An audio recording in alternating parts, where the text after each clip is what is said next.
Evening to everyone. Thank you. Thank you for being here on time. We want to respect everybody's schedule on day 2 here, so we're going to get started.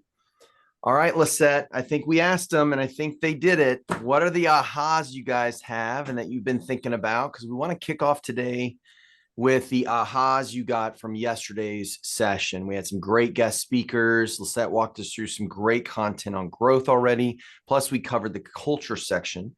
So what did you leave with that sat with you? What's really changing or has stood out as what we call an aha? Remember, that stands for agents helping agents. So the more that you unmute and share, the more you're helping Keller Williams and your fellow family members here learn and master these models. So what are your ahas from yesterday?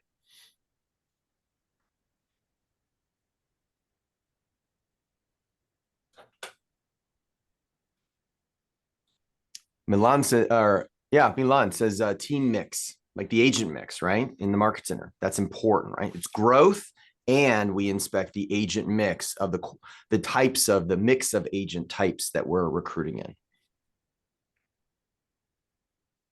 What else? Yeah, go ahead. I see your hand raised. Will you pronounce your name for me? I'm going to mess it up. Hi, JP, and hello to everybody. My name is Nozipo. Nozipo. Yes. Got it. From South Africa. Thank you. Forgive my poor grammar speech. No. It makes sense because we all speak different languages. So how would I expect you to be able to pronounce a name in the language from South Africa? You're very gracious. What's really good is that you're trying to say it the way it should be said. So I appreciate that. Thank you. So for me, this is, I think, maybe the second time I've attended FSO, or the third, I'm not sure now. I'm probably in bits and pieces, but good for you. I love the fact that each time you do something again, you pick up things that you didn't hear before.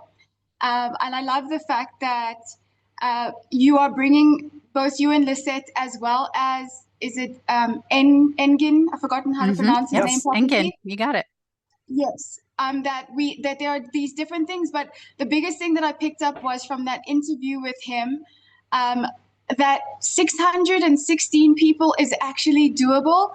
And when you model, or when you follow the systems and the models that Keller Williams has, and then you listen to somebody that's actually put it into practice. When you look at, when I look at our market center, so I'm from Keller Williams Jacaranda, so we have 100, just over 100, about 105, 106 people, somewhere around, something like that.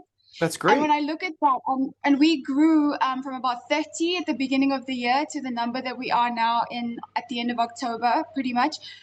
And it's been quite a growth, quite a steep curve for us to get to where we are. And we've sort of plateaued. So we need to burst through our ceiling. But it's just amazing to hear what somebody in a bigger market center, granted it's combined market centers, but it's awesome to hear what they've achieved. So it makes it so doable. We know that we can do it as well, and we're going to do it. And yeah, it's very encouraging. I'm inspired. Thank you. I love that. Yeah. And congrats on 100 agents. That's great. That was the rally cry for the United States for many years. In the beginning was get to 100 agents. And then it became get to 200 agents. Today it's get to 300 agents. And that's the average that we're striving for across all market centers in the US and Canada. We're roughly above 200 right now. Outside of the US and Canada, we're at like 67 agents per market center on average. Turkey in particular, among their 24 market centers, is at 170 almost. So they're really on their way to that 200. Absolutely, Southern Africa as a region can do that collectively, and you're already well on your way with 100. So congratulations. Absolutely. Milan, go ahead. Thank you.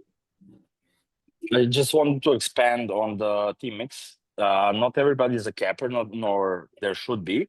And my aha moment was if your goal is like 400,000 euros or dollars within a couple of months, the best way to lead that agent is not to say it's impossible.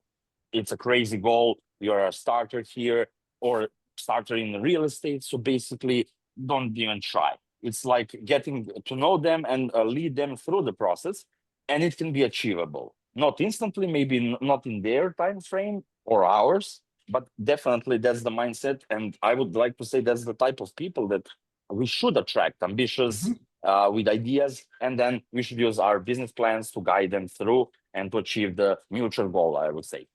Absolutely. Best thing we can do is not put limits on people, but just show them what it will take in terms of specific activities to achieve that goal. Let them self-discover what their timetable is. You never know what people are willing to commit to do, and let that be their journey. All we have to do is hold the space for them to have that conversation safely in a way that they can be vulnerable and say, I really am passionate about this. And then we give them the tools. Not everyone is going to take advantage of those tools, and that's okay. We're not in the business of controlling what our agents are going to do. We're just creating an environment where they can come and take advantage of that opportunity. Very few will go to the highest levels, and the vast majority will be on their own journey to determine what a business worth owning looks like to them. Before we take any more ahas, I want to make sure that we get a chance to hear from Bill, and then we'll come back and take a couple more because I don't want to lose him to another call. But I know he had a few words of wisdom for us to kick us off today, Bill, if you don't mind. Thanks very much, JP. Thank you to our team for doing this once again. It's an important step in what we do at KW, the training education systems and models that we have. One of the things that I wanted to say to you is that as we go forward, it's wonderful to have participation. As I said yesterday, you've got to apply that participation as you go forward. If you come to these training courses and then go back and do the same things that you were doing before, you can only expect to get the same results. And what we want to do is enhance those results coming here. As Ms. Noble was talking about, you see how I bailed on the Nozifo part of it, is that I just bailed on that, sorry. But as you were saying, I wanted to relate to you an event that occurred almost 13 years ago. I had worked with a competitor, and I was very proud that we had an average of 9.4 agents per office.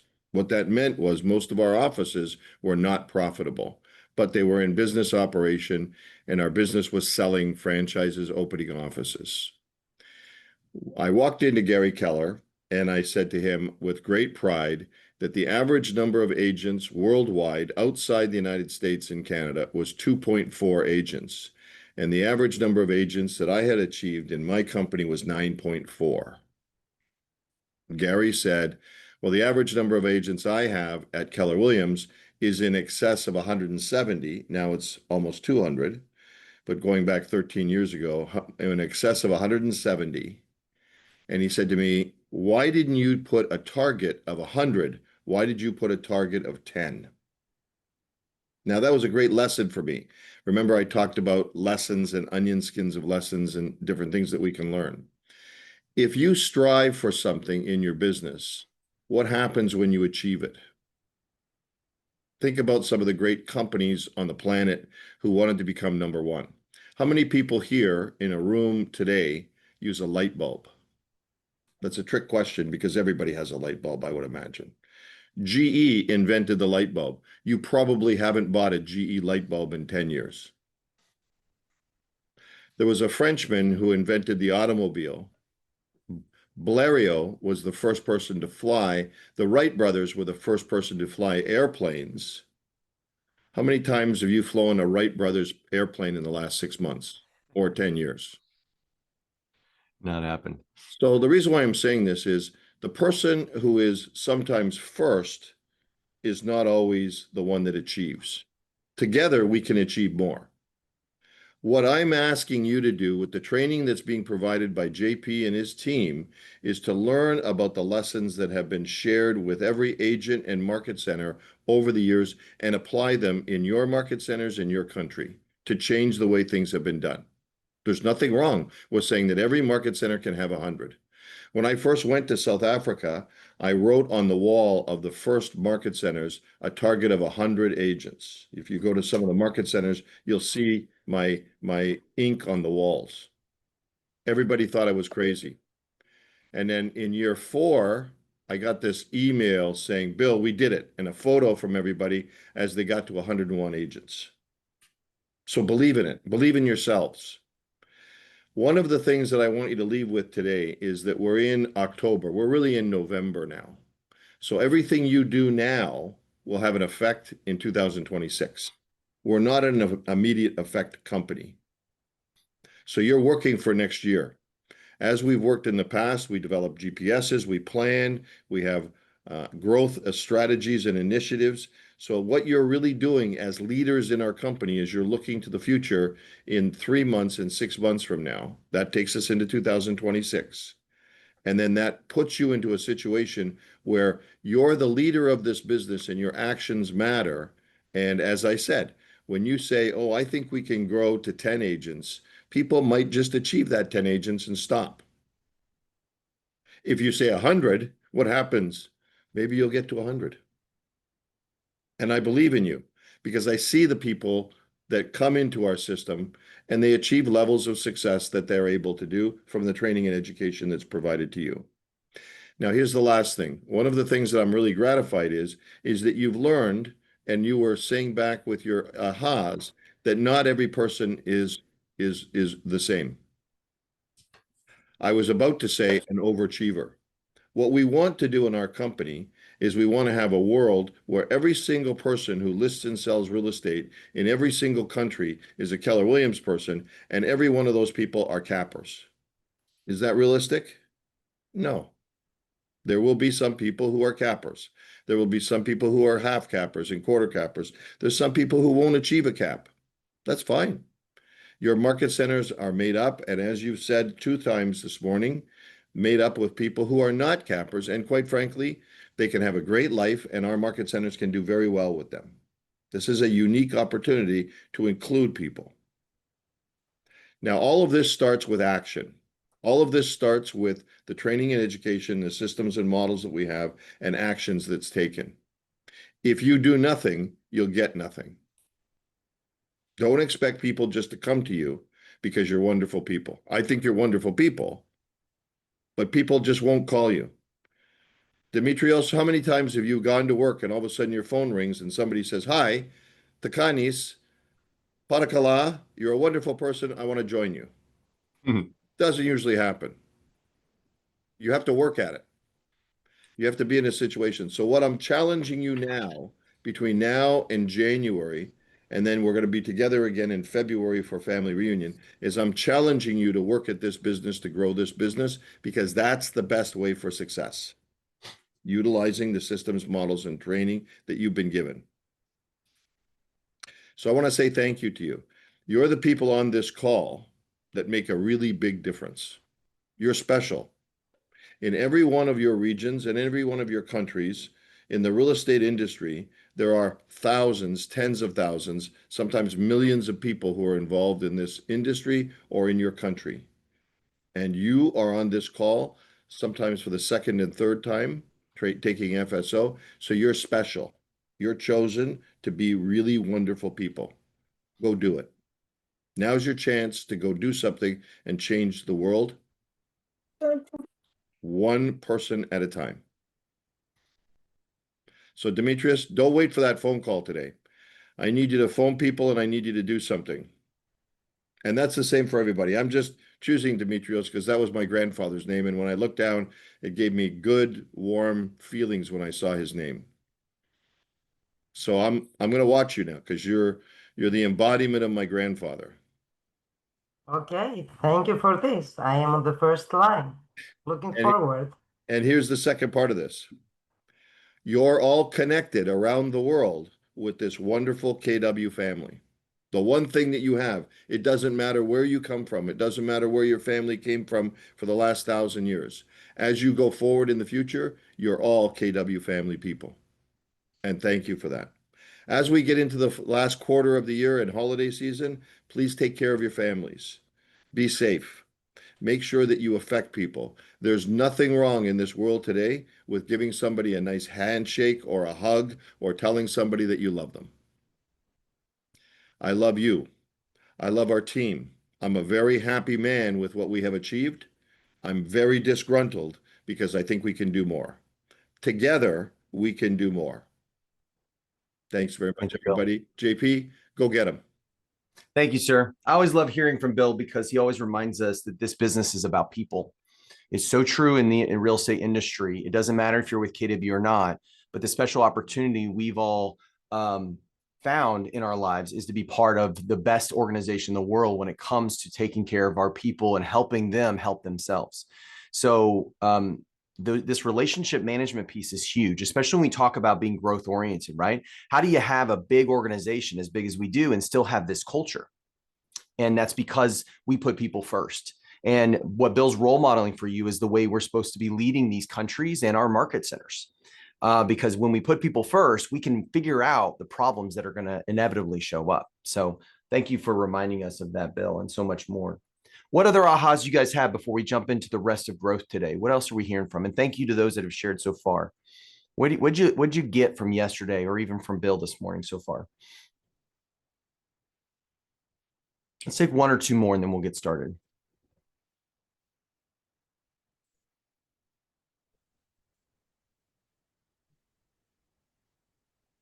Oh, and thank you for the chat. If you haven't seen, there are several in the chat as well. Carlos, go ahead. One of my ahas that you said yesterday was regarding the Y4C2Ts.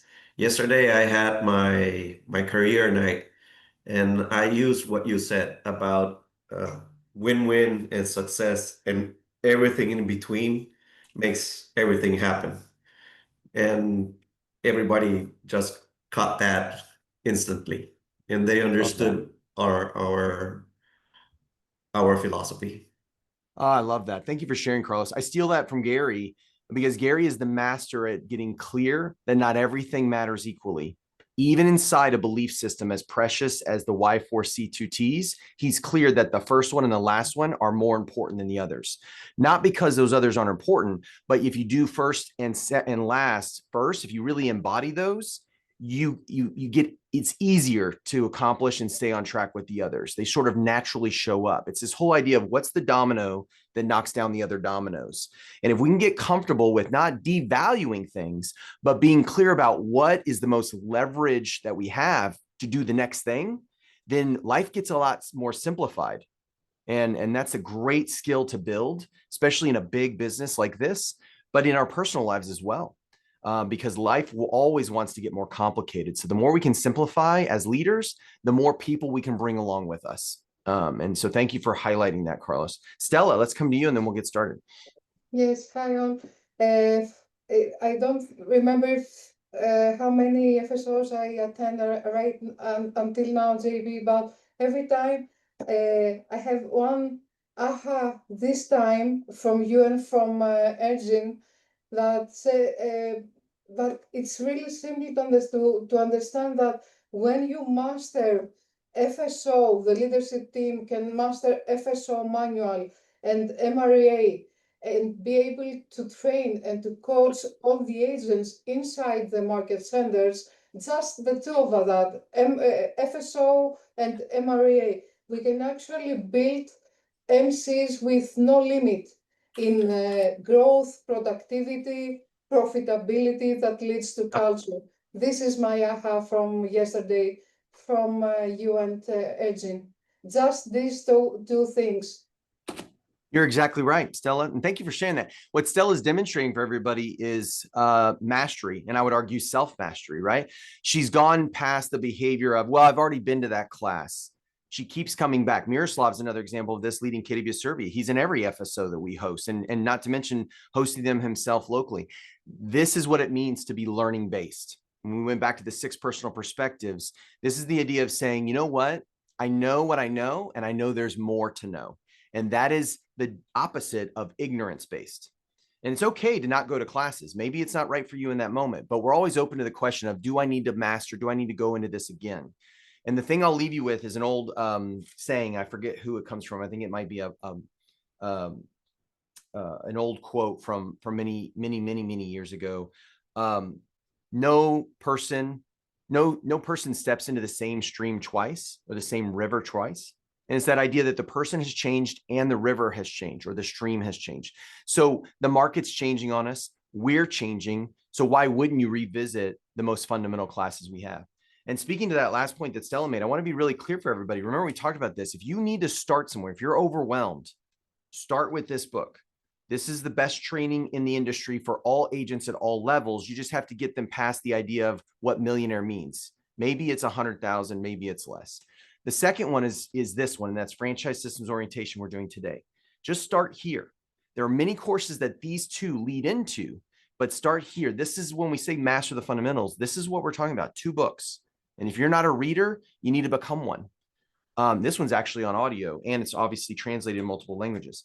For those that are leading an entire country where you're going to be franchising offices through sub-franchising, you have one extra book, and that's the Regional Leadership Manual. These are our 3 books. They are the foundation. And I think too many of our leaders in the US, Canada, and worldwide are not revisiting the fundamentals. They're not stepping into that river like you're doing, Stella. And so no judgment, but I am inviting all of you to master this by revisiting these foundational materials beyond today. And I think it's a great best practice, and Stella is a good example of that. All right, let's set any last words before we jump into the organizational chart. No, I think you've covered most of the ahas. Thanks. You bet. So Lisette and I are going to walk you through the second half of growth today. We're going to start with the organizational chart. Can you all see that on my screen? Awesome. So this is a good page to start bookmark. If you're wondering, what are all the roles? Who's going to do all these things in this market center that we're forming? You do not need to start a market center with all of these roles. But I want you to bookmark this page because it leads into several pages. I need to grab my book that actually detail out a little bit more what each of these roles do. There are courses like Market Center Skills Camp, and we have some older ones like OP Fundamentals that dive deep into what these roles are intended to be doing. But I want you to look at this page, and I'm going to point out a couple of words. You can highlight this if you have it printed, or if you just want to listen for a second. I want you to get a clarity of like what these roles are intended to do. You'll notice the regional director is a critical leader in making sure the market centers are launching and that they're running the models that we're all learning. So they are responsible, if you'll notice, for growth and operations. That means our regional directors need to be finding candidates that are eligible to open market centers to across the country in most cases, unless it's a small market with only one office. But then their other job is to make sure those market centers are running the model, the operations part, that they're growing and following the same models the RD is using to open market centers. At the market center level, they're just looking for agents. So it's the same activities, just a different audience. And funny enough, if you haven't realized this yet, the agent's activities are the exact same as the regional director and the team leader of the market center. The only difference is the agents are looking for buyers, sellers, and investors in real estate, not other agents. Of course, they can, but they should refer those to the team leader and let the team leader do the recruiting so that they can focus on selling property. Now, what does an OP do? Just highlight or mark vision. That's the simple takeaway for an OP. They need to cast the vision, and from that vision, they need to lead this business forward for their investors and for the market center leadership team. They're going to run the day-to-day operations. The team leader needs to grow, and we call that recruiting. They also need to lead the market center leadership team.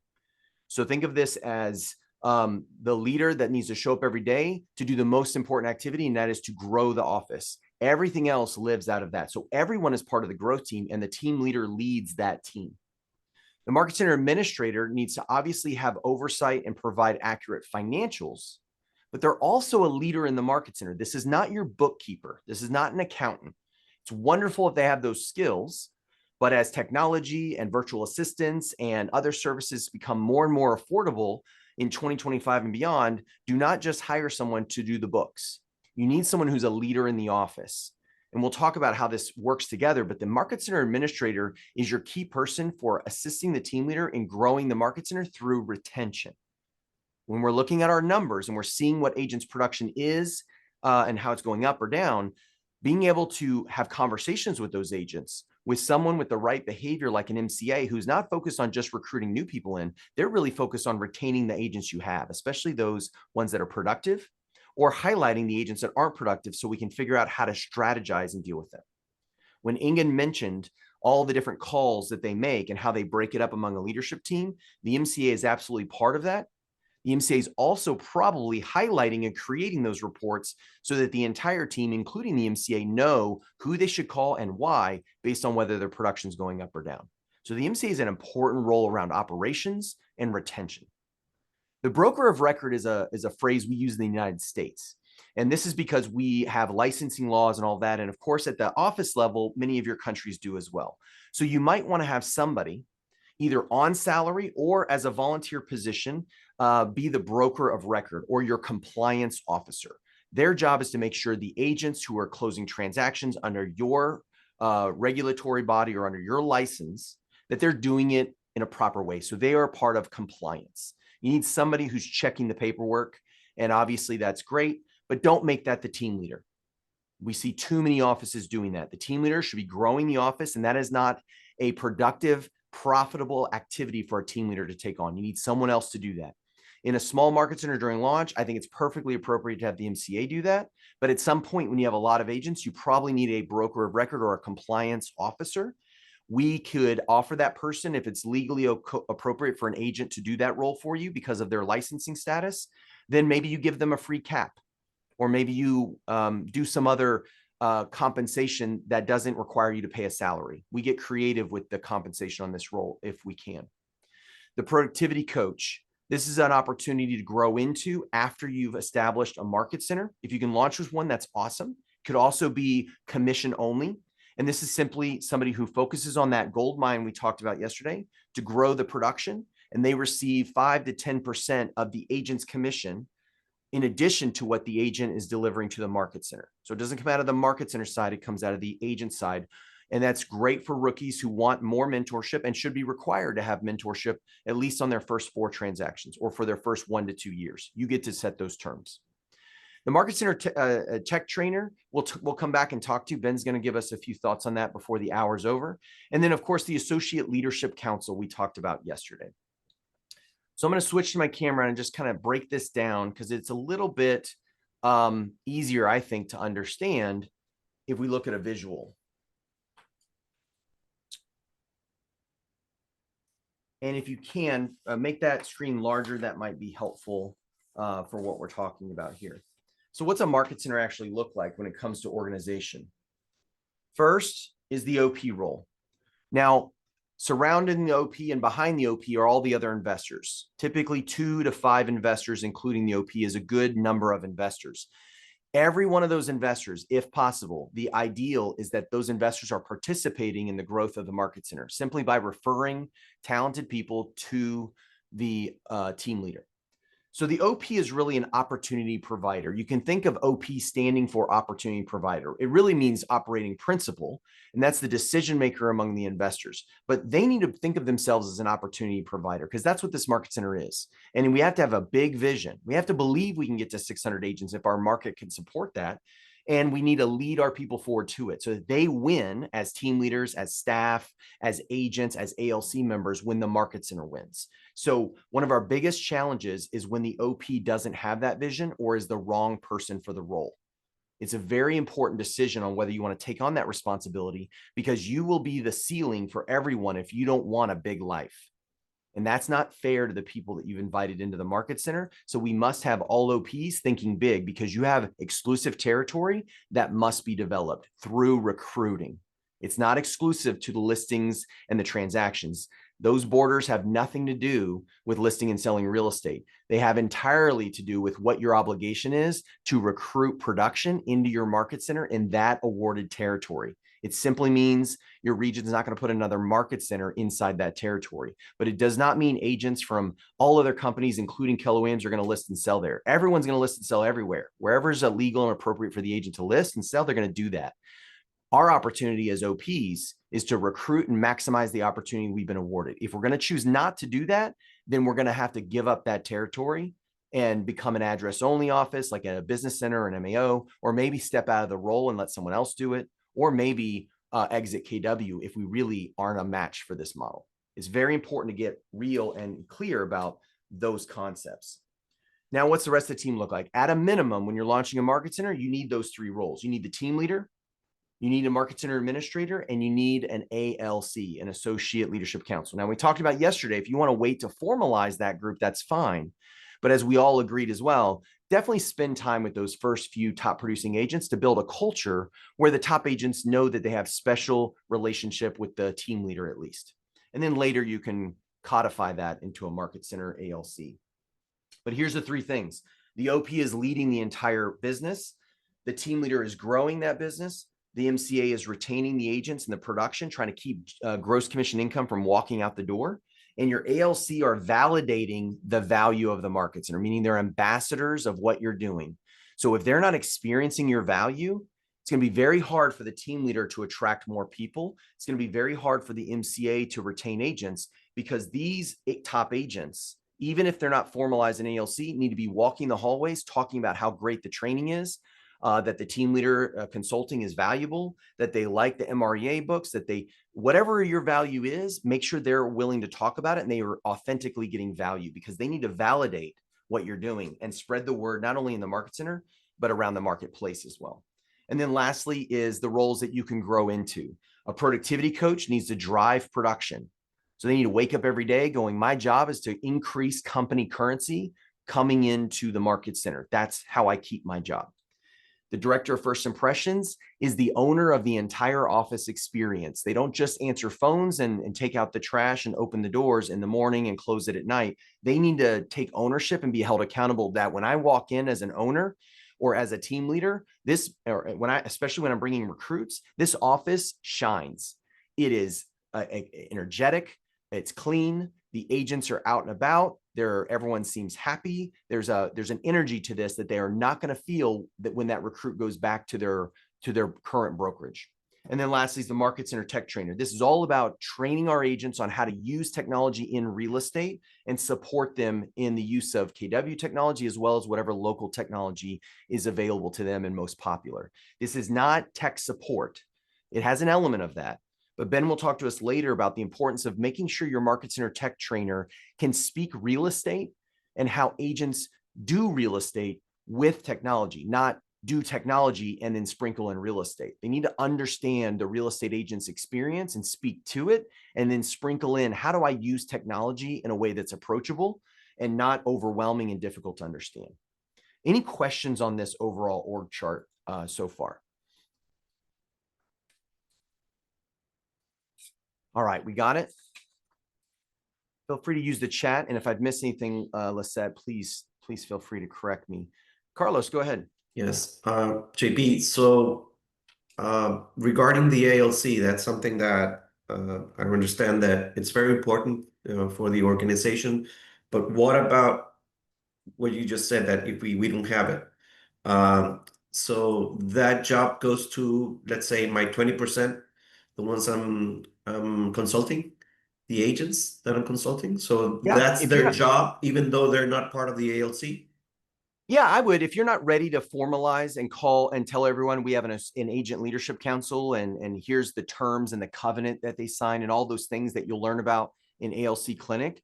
If we're not ready for that, it's perfectly appropriate, if you're consulting the top 20%, to ask yourself, okay, if my top 20% is 20 agents or 10 agents, who are the top 3, 4, or 5 that I want to pull into a group and say, look, I'm working with you all because you are engaged, your businesses are going well. You're obviously in our top 20% of producers. And I sense that you all have the willingness to give feedback on how we're doing and help us make this market center even more valuable year after year. So would you be willing to spend some time with me talking about that? You don't have to formalize it. You can make it very casual, but it's a great opportunity to either do that, or in addition to that, bring them into a book club or a mastermind where you're saying, we're going to meet as a group. I love consulting each of you individually. I see opportunity to bring the 4 or 5 of you together to talk about how we can grow your businesses and help you be more productive and keep more of the money you're taking home. You get to decide, but look at their personalities, make sure they're the right people who want to engage in that kind of a conversation, and don't start with giving them jobs. Start with getting them to talk to each other about how they're taking advantage of this marketplace or this economic situation we're all in, whatever that might be, good or bad, and get them thinking and masterminding together. When they create a little community there, then you can start introducing the idea of, hey, what about us formalizing this into an ALC? And let me explain what that is. Would you be interested in that? How could we make that a great thing? Every time they give you ideas, you're listing all of this out on a flip chart in front of them so that they see that they're heard. But it doesn't mean you leave the room and you go do everything that they asked for. That's not what you're doing. You're simply taking it back and committing to, I'm going to go look through this and talk to our leadership team and see what's possible here. And I'll bring back some ideas and we can talk about what we could possibly implement to launch our ALC. And that's when you earn the right, if you do that enough, that they're going to see that this is a win-win relationship. And if you go, well, we're really struggling with adding more training calendars because we're short on trainers. Would any of you have a passion around training? Does that make sense? Yeah. Keep it super simple and relational. And then you earn the right to ask them to take on things. But they've got to find value in that community first. And the best value is for them to hear from each other. And it might take a while to get them comfortable sharing. What you're wanting is to pick people that come from abundance and not scarcity. If they're like, I don't want anyone to know what I'm doing on Instagram or with AI or with my leads, then they're not the right person for year number one. You need someone who's opening and likes to help and wants other people to learn and believes there's enough business for everybody. That's what an AL should feel like, because they know, yeah, most of these agents we're going to train aren't going to do everything we do, but they're not afraid to train because they want everyone to have an opportunity. But they know the reality is 20% of the agents are going to do 80% of the business. That's just the math. Anyway, Thank you. Great question, Carlos. Okay, so let's talk a little bit about the team leader role. This is not in your books, but it is highlighted on this page. And I just want to really clarify that the team leader role is these things. It's growth. That means interviewing and consulting agents. As Carlos just said, he's consulting his top 20% agents. That exact conversation is what he should be doing with productive agents outside of the market center. That's how we attract them in. We consult them. We don't sell Keller Williams to them. And we don't spend that kind of a time with rookie agents who don't even know what they don't know yet about real estate. There's no reason to consult a rookie agent. That is a recruiting opportunity for a productivity coach or a quick orientation from the team leader. It is not a consultation. We consult agents who already have production about where their business is versus where they want it to be. And then we earn the right to prescribe how one or two things in Keller Williams might help them get to the next level. Productivity is team leaders certainly should be training. They should be ambassadors of the culture, make sure that they're working with the agents and the leadership team to expand the culture. Of course, you're going to be putting out those fires we talked about. You're going to have to problem solve. And sometimes in its worst form, referee disagreements. And the best thing you can do is bring leadership to that. Use systems, technology, and your leadership team to go problem solve. You can't be the savior running in every time. If you love helping people solve problems, as a team leader, you're going to struggle to do your one activity that's most important, and that is to grow, because we all love helping people. But if you make your priority putting out all the fires and solving all the problems in your market center, you're an office manager, you're not a team leader. Leaders create other leaders. So you need to empower the MCA, even the director of first impressions, the productivity coach, and other staff to go in and solve those minor issues. And you need to empower your agents to sit in a room and resolve their conflicts with each other. You are not a referee. You are a leader, and you're asking them to be leaders. And so we sit down with things like our tools of the culture, and we say, I'm asking you both to sit down here and be accountable to solve this problem, because I know you can solve this problem together. And I would like to hear the outcome afterwards. Because if you solve the problem and it doesn't work, guess whose fault it is? It's yours. So we don't own their business. They're an independent contractor. It's their business to solve. So let them go solve their problem. And then, of course, you need a team leader should be leading the ALC, the market center, and the market center leadership team. They should walk in and everyone knows this is the leader of the office and they're leader of the team. OPs, you stand behind the team leader in all of this. If they need support, if they're not from real estate, you need to validate them and stand side by side with them in a lot of these meetings. That's perfectly fine. But over time, you stand behind them and the team leader shines. It might be your office, but the more you let that team leader run that office as if they own it, they're going to give you the leverage for you to go do other businesses and have more time back in your life. That's the brilliant relationship of a team leader and OP. And you handsomely reward that team leader through bonuses and incentivize them for the outcomes you want, which is market center profitability and growth. I'd like Any to add questions? something, JP. Please, Lisette, go ahead.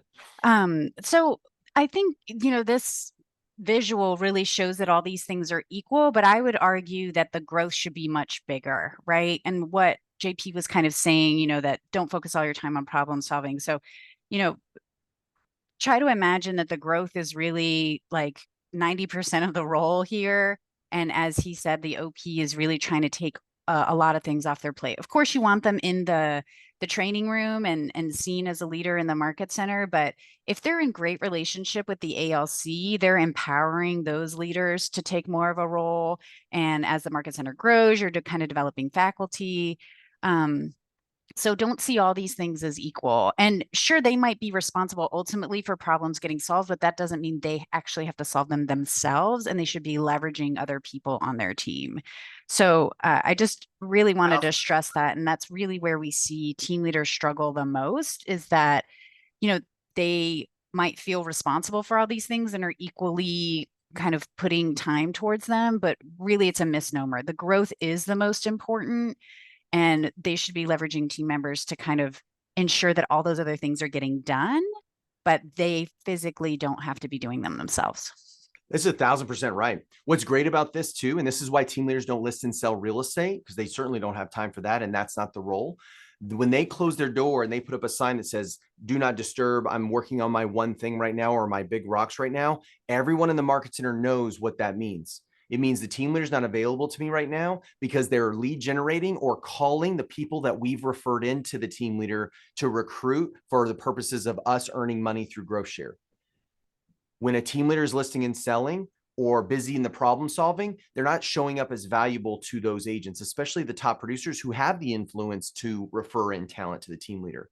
So that's why our team leaders don't list and sell. And to Lisette's point, you can almost look at this list as a domino run from left to right. Growth being the number one thing. If you don't do that and spend the majority of your time on it, these other things don't matter. And one gets you the other. When you grow, like she's saying, you have more people that are passionate about training and talking about the culture. And it doesn't have to just be the team leader doing all of it. You have more people to solve problems, and you have an actual ALC and a market center leadership team you can afford to pay, and you can lead them. But if you don't get any of those if you don't front load, as she said, the biggest priority, which is growth. Milan, go ahead. I had this chat with Miroslav, and it was a quite good one, if you ask me.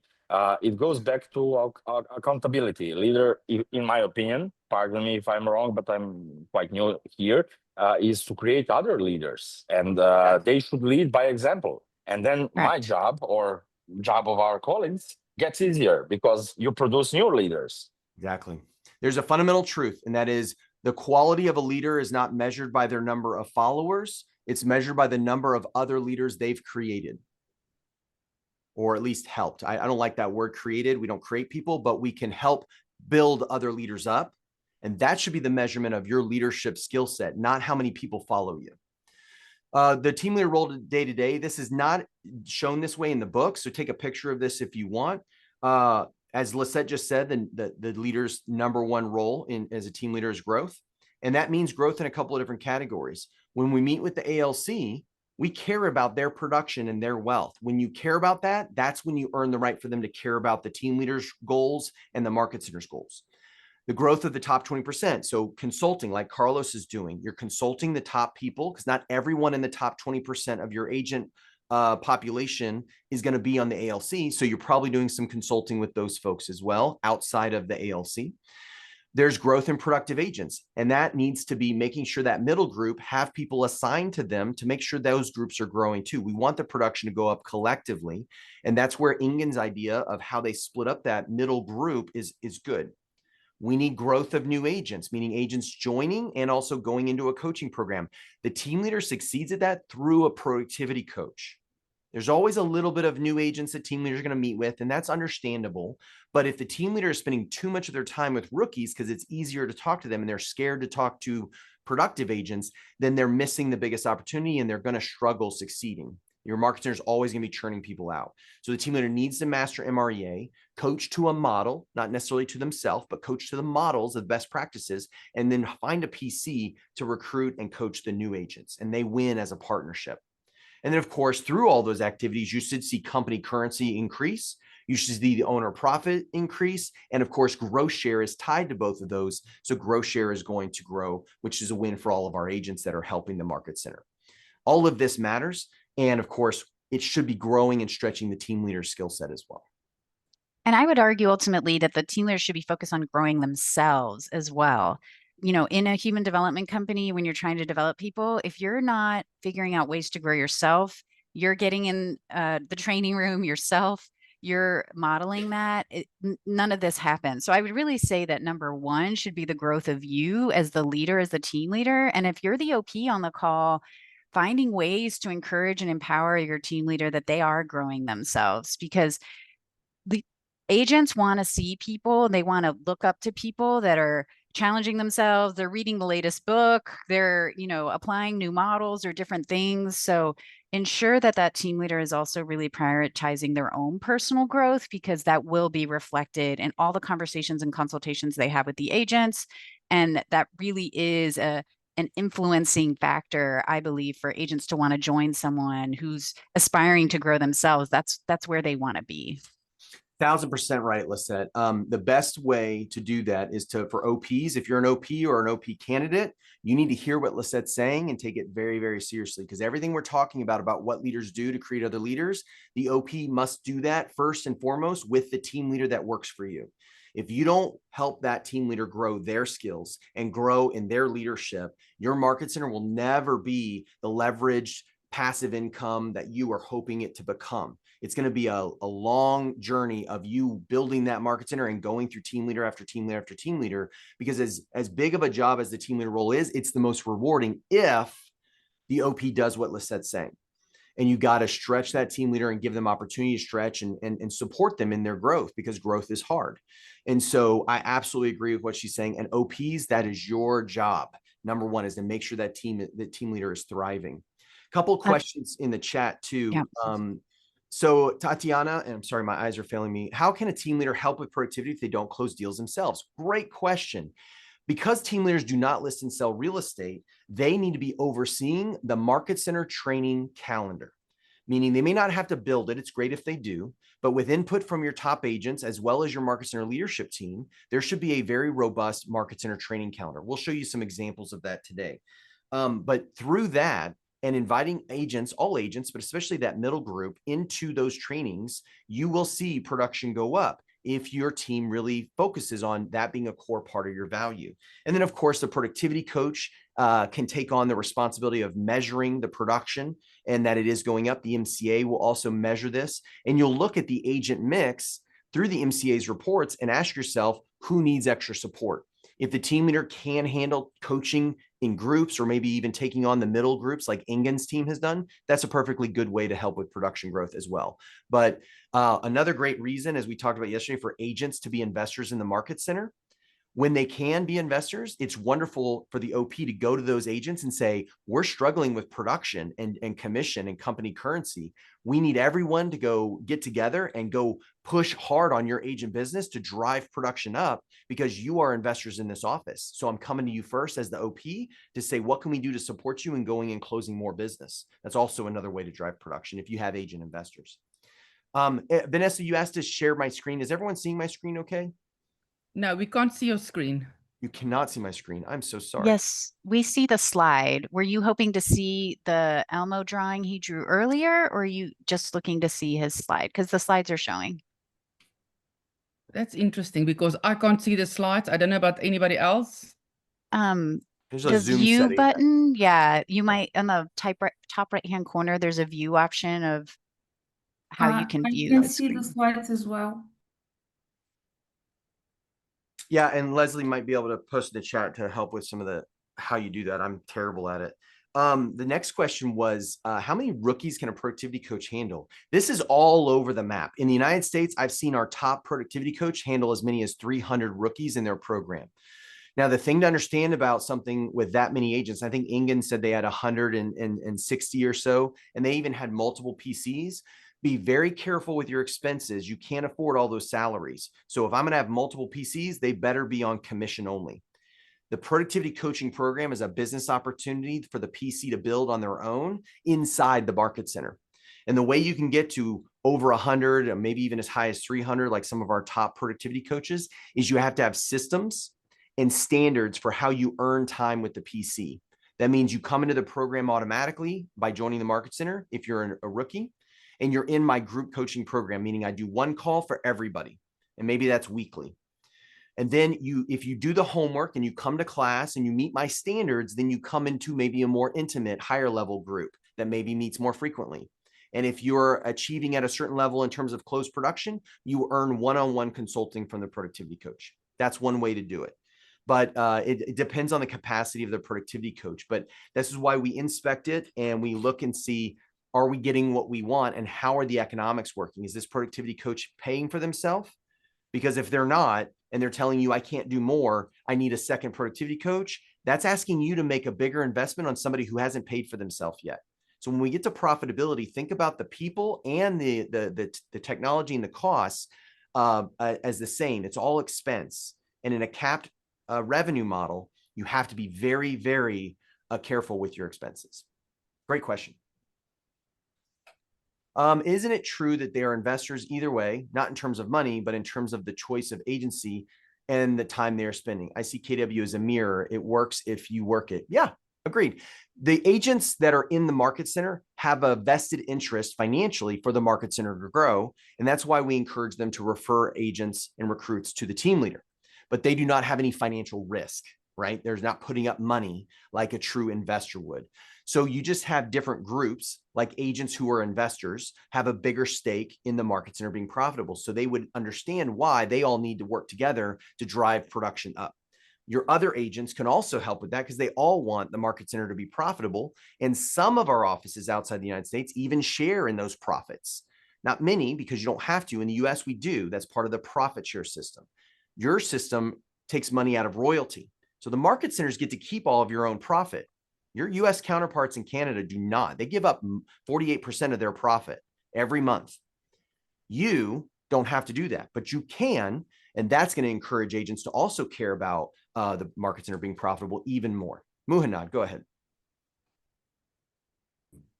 Yeah, hi. Good morning, JB. One of these questions came to my mind about the retention, the team leader and the retention. Because the team leader, I know he provided value indirectly when we talk about the production and the BC, but also all elements of value to be provided to the agent should be responsibility of team leader, because retention or growth without retention, it doesn't mean anything. Yep. So you're thinking, so say the question again. I don't think I understood. Because here it's not mentioned about the retention. To retain the agent is not the, it's look like it's not the responsibility of the team leader, but I see the team leader, it should be responsible for the keeping the agent, providing good value. I know other people, they are responsible for providing value, training, coaching, blah, blah. But I think the team leader, because he's by default, he's the boss in the market center, ultimately should grow with the net, not only the gross. Yeah, as an OP, you want to incentivize not only gross agent gain, but also net agent gain. And that incentivizes the team leader to care about retention. They should naturally be doing what you're saying, Muhannad, by consulting the top producers in the market center. Carlos is going to retain more agents in his market center because he's actually in a consultative relationship with those agents. That makes him somebody that those agents are going to be hard to walk away from. But he cannot be responsible for trying to keep all of the agents. That's going to turn his focus from growth to retention. The problem with that is it violates the truth of the industry, which is you're going to lose agents. And on a capped model, you have to keep growing because you're going to have people that leave for a variety of reasons because life just shows up. So retention isn't the first thing. It's the second thing through growth. And that one activity of growth is interviewing consulting agents. That means the team leader is getting smarter with every interview about the local market, and they're becoming more attractive to other agents as well as your own. They're consulting the agents you have, and that naturally makes them attractive to retain those agents. The MCA and many other leaders need to support the team leader in taking care of the other groups of agents more and more. It doesn't mean the team leader's not doing that. It just means they can't do that instead of growing. I would highlight the role of the MCA. The MCA is looking at the numbers. They're understanding which agents are in production, which aren't, who just had a great closing, who hasn't been in production for a while. So they're a huge resource for the team leader to point out, hey, this agent hasn't closed something in a while, or let's make sure we celebrate this person because they just had a big closing because they're looking at the numbers. So the MCA is a big role to play. And I'm not saying that the MCA is responsible for retention. Everyone's on the team is responsible for retention and growth. The wall of value ultimately provides that. But the MCA, I believe, does play a big role in supporting the team leader with retention. And as JP said, there's usually a splitting up of groups of who's consulting who. As you heard Engen on the interview yesterday, you know, they kind of do these group with the middle, with the top 20%, and then obviously the PCs are with the newbies. But we want to make sure every agent's getting some type of time with leadership, whether it's in a group or one-on-one setting. And obviously the MCA is called on for that participation in that as well. Yeah. One thing I would say is, and we'll get into this a little bit later, the Market Center leadership team needs to truly operate like a team. And if it's not obvious, you really, as an OP, want to set them up to all work together. One of the best examples to kind of Lisette's points here is Orbe Soto in Puerto Rico. Orbe is an OP who's deeply, deeply engaged in his Market Center because he knew that in order to grow fast to the levels that he envisioned, he would have to carry a lot of the weight to keep his team leader focused on growth. So when you look at that chart that we were looking at of all the things and that 90% that focused on growth that Lisette pointed out, Orbe has set it up so that his team leader, and he has multiple team leaders now, are growing. This got him from 60 agents when he joined KW to almost 700 today in one Market Center, because he's got the team leader waking up every day knowing I have to grow. So what does that mean? It means he has to make sure the MCA, the productivity coach programs, and the other staff are actually doing what they need to do to keep that team leader focused on growth. And that works very, very well. If you want to get to that level faster, the OP should hold on to some of those leadership responsibilities and then step back out of them over time. That is a perfectly fine way to do it. If you make the team leader build out that team and lead all of them, that's perfectly fine. That's on model, but it might take you longer to see the results show up because your team leader is trying to lead and run the staff. And that's perfectly fine, but make sure the MCA is doing at least a minimum of managing the director of first impressions and some of the other lower level staff. I don't mean to say lower level, but you know, the more operational staff, so that the team leader can keep their focus on top agents, supporting and leading the MCA, as well as obviously growing the office. I think Muhannad, is your hand, do you have another question or did we already answer it? No, it's okay. Fine. All right, Yeah. thank you. Badish, go ahead.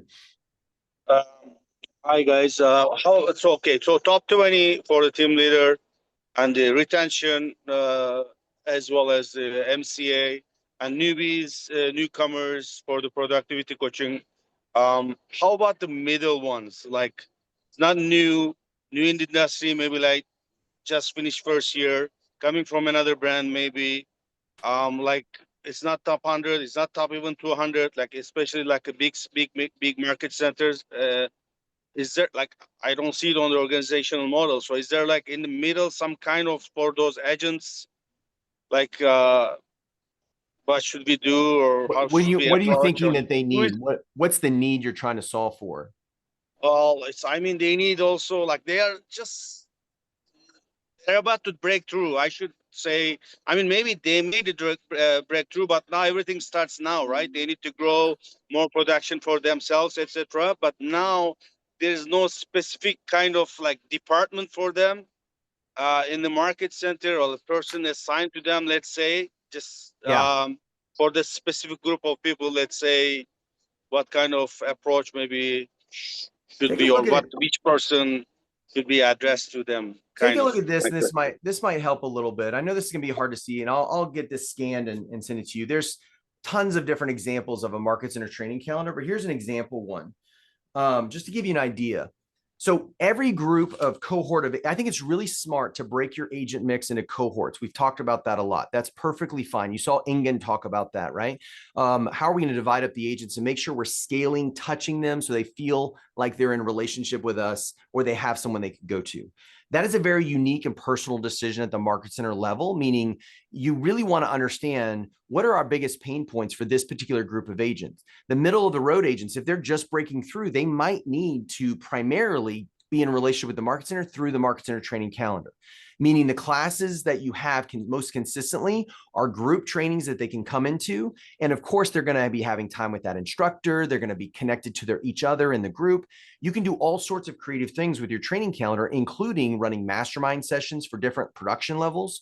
You could bring them into lead generation time so they feel like I'm not alone trying to make calls. I'm doing it with other people and learning. So you leverage the capacity of people that you have to keep that middle group engaged.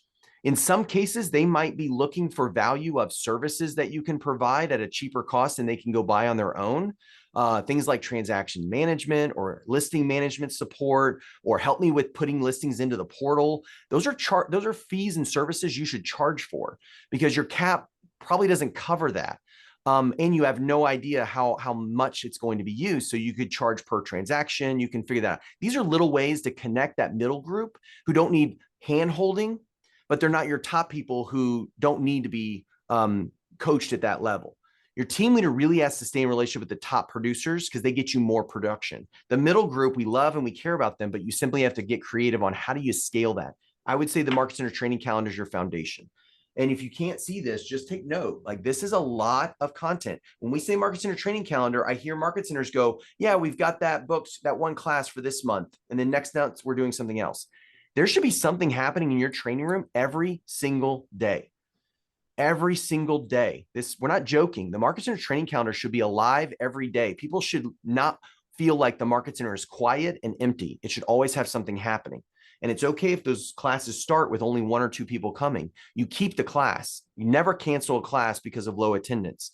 So you do things like Ignite or a lead generation course. You can get your leadership team to meet in the training room every morning for your daily huddle. That just shows that the leadership team is there and engaged in the Market Center. Agents want to see that the office has leadership that are showing up.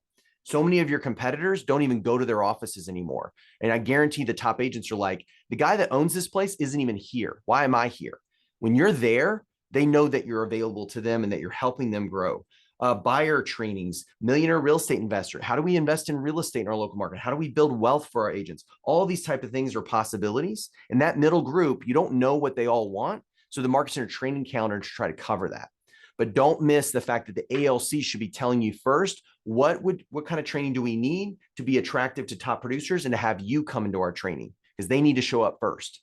And then you work on the middle group. And then of course your productivity coach would help you with what training, if any, beyond the productivity coaching program that the rookies need, if that's helpful.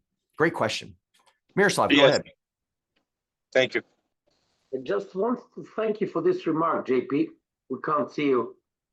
Neither your board. Okay. It reminds me a few months after COVID, regional training manager from UK had trained a trainer, and there were only 2 of us showing up at the training. And I was embarrassed. It was a 4-hour training, and the guy from Great Britain, me and my wife, who is the regional training manager for Serbia, so we appeared only. I said, okay, we can reschedule. She said, no, who is here? We shall do it. And she did full 4 hours of a greatest training, one of the greatest training that I've been ever. So that's one of the things. And to Barish's question, the one that knows football best in Europe, I should just want to say one thing. You can't fit everybody in the same box. We had the newbies become cappers in 5 months because they accepted, they really breathed what we were talking to them and what we were teaching them. There are others who won't be cappers in a lifetime. That's just the point. So we have to attract those that will, in the fastest way, implement what we are professing. Yeah. Sorry for the interruption. No, you're exactly right. Think of your Market Center. No, go ahead. Oh, yeah. Thank you, Miroslav. So think of your Market Centers as a giant lake or pond, right, of water. You're inviting all the horses to it to drink, but you can't force them to drink. They'll come, they'll look at it. Some will drink, some will take advantage of it and build big businesses. Some will just stand there and look at it. You cannot control that. And don't waste your time trying to change people. You're inviting in top people. Those top people are attractive to everyone else who aspire to potentially be a top agent, and you're bringing them into your market center, into your pond. And if they choose to drink, great. The closest we can get is maybe giving them some salt to make them thirsty. And that's pointing out, here's where you said you wanted to be. Here's where you are.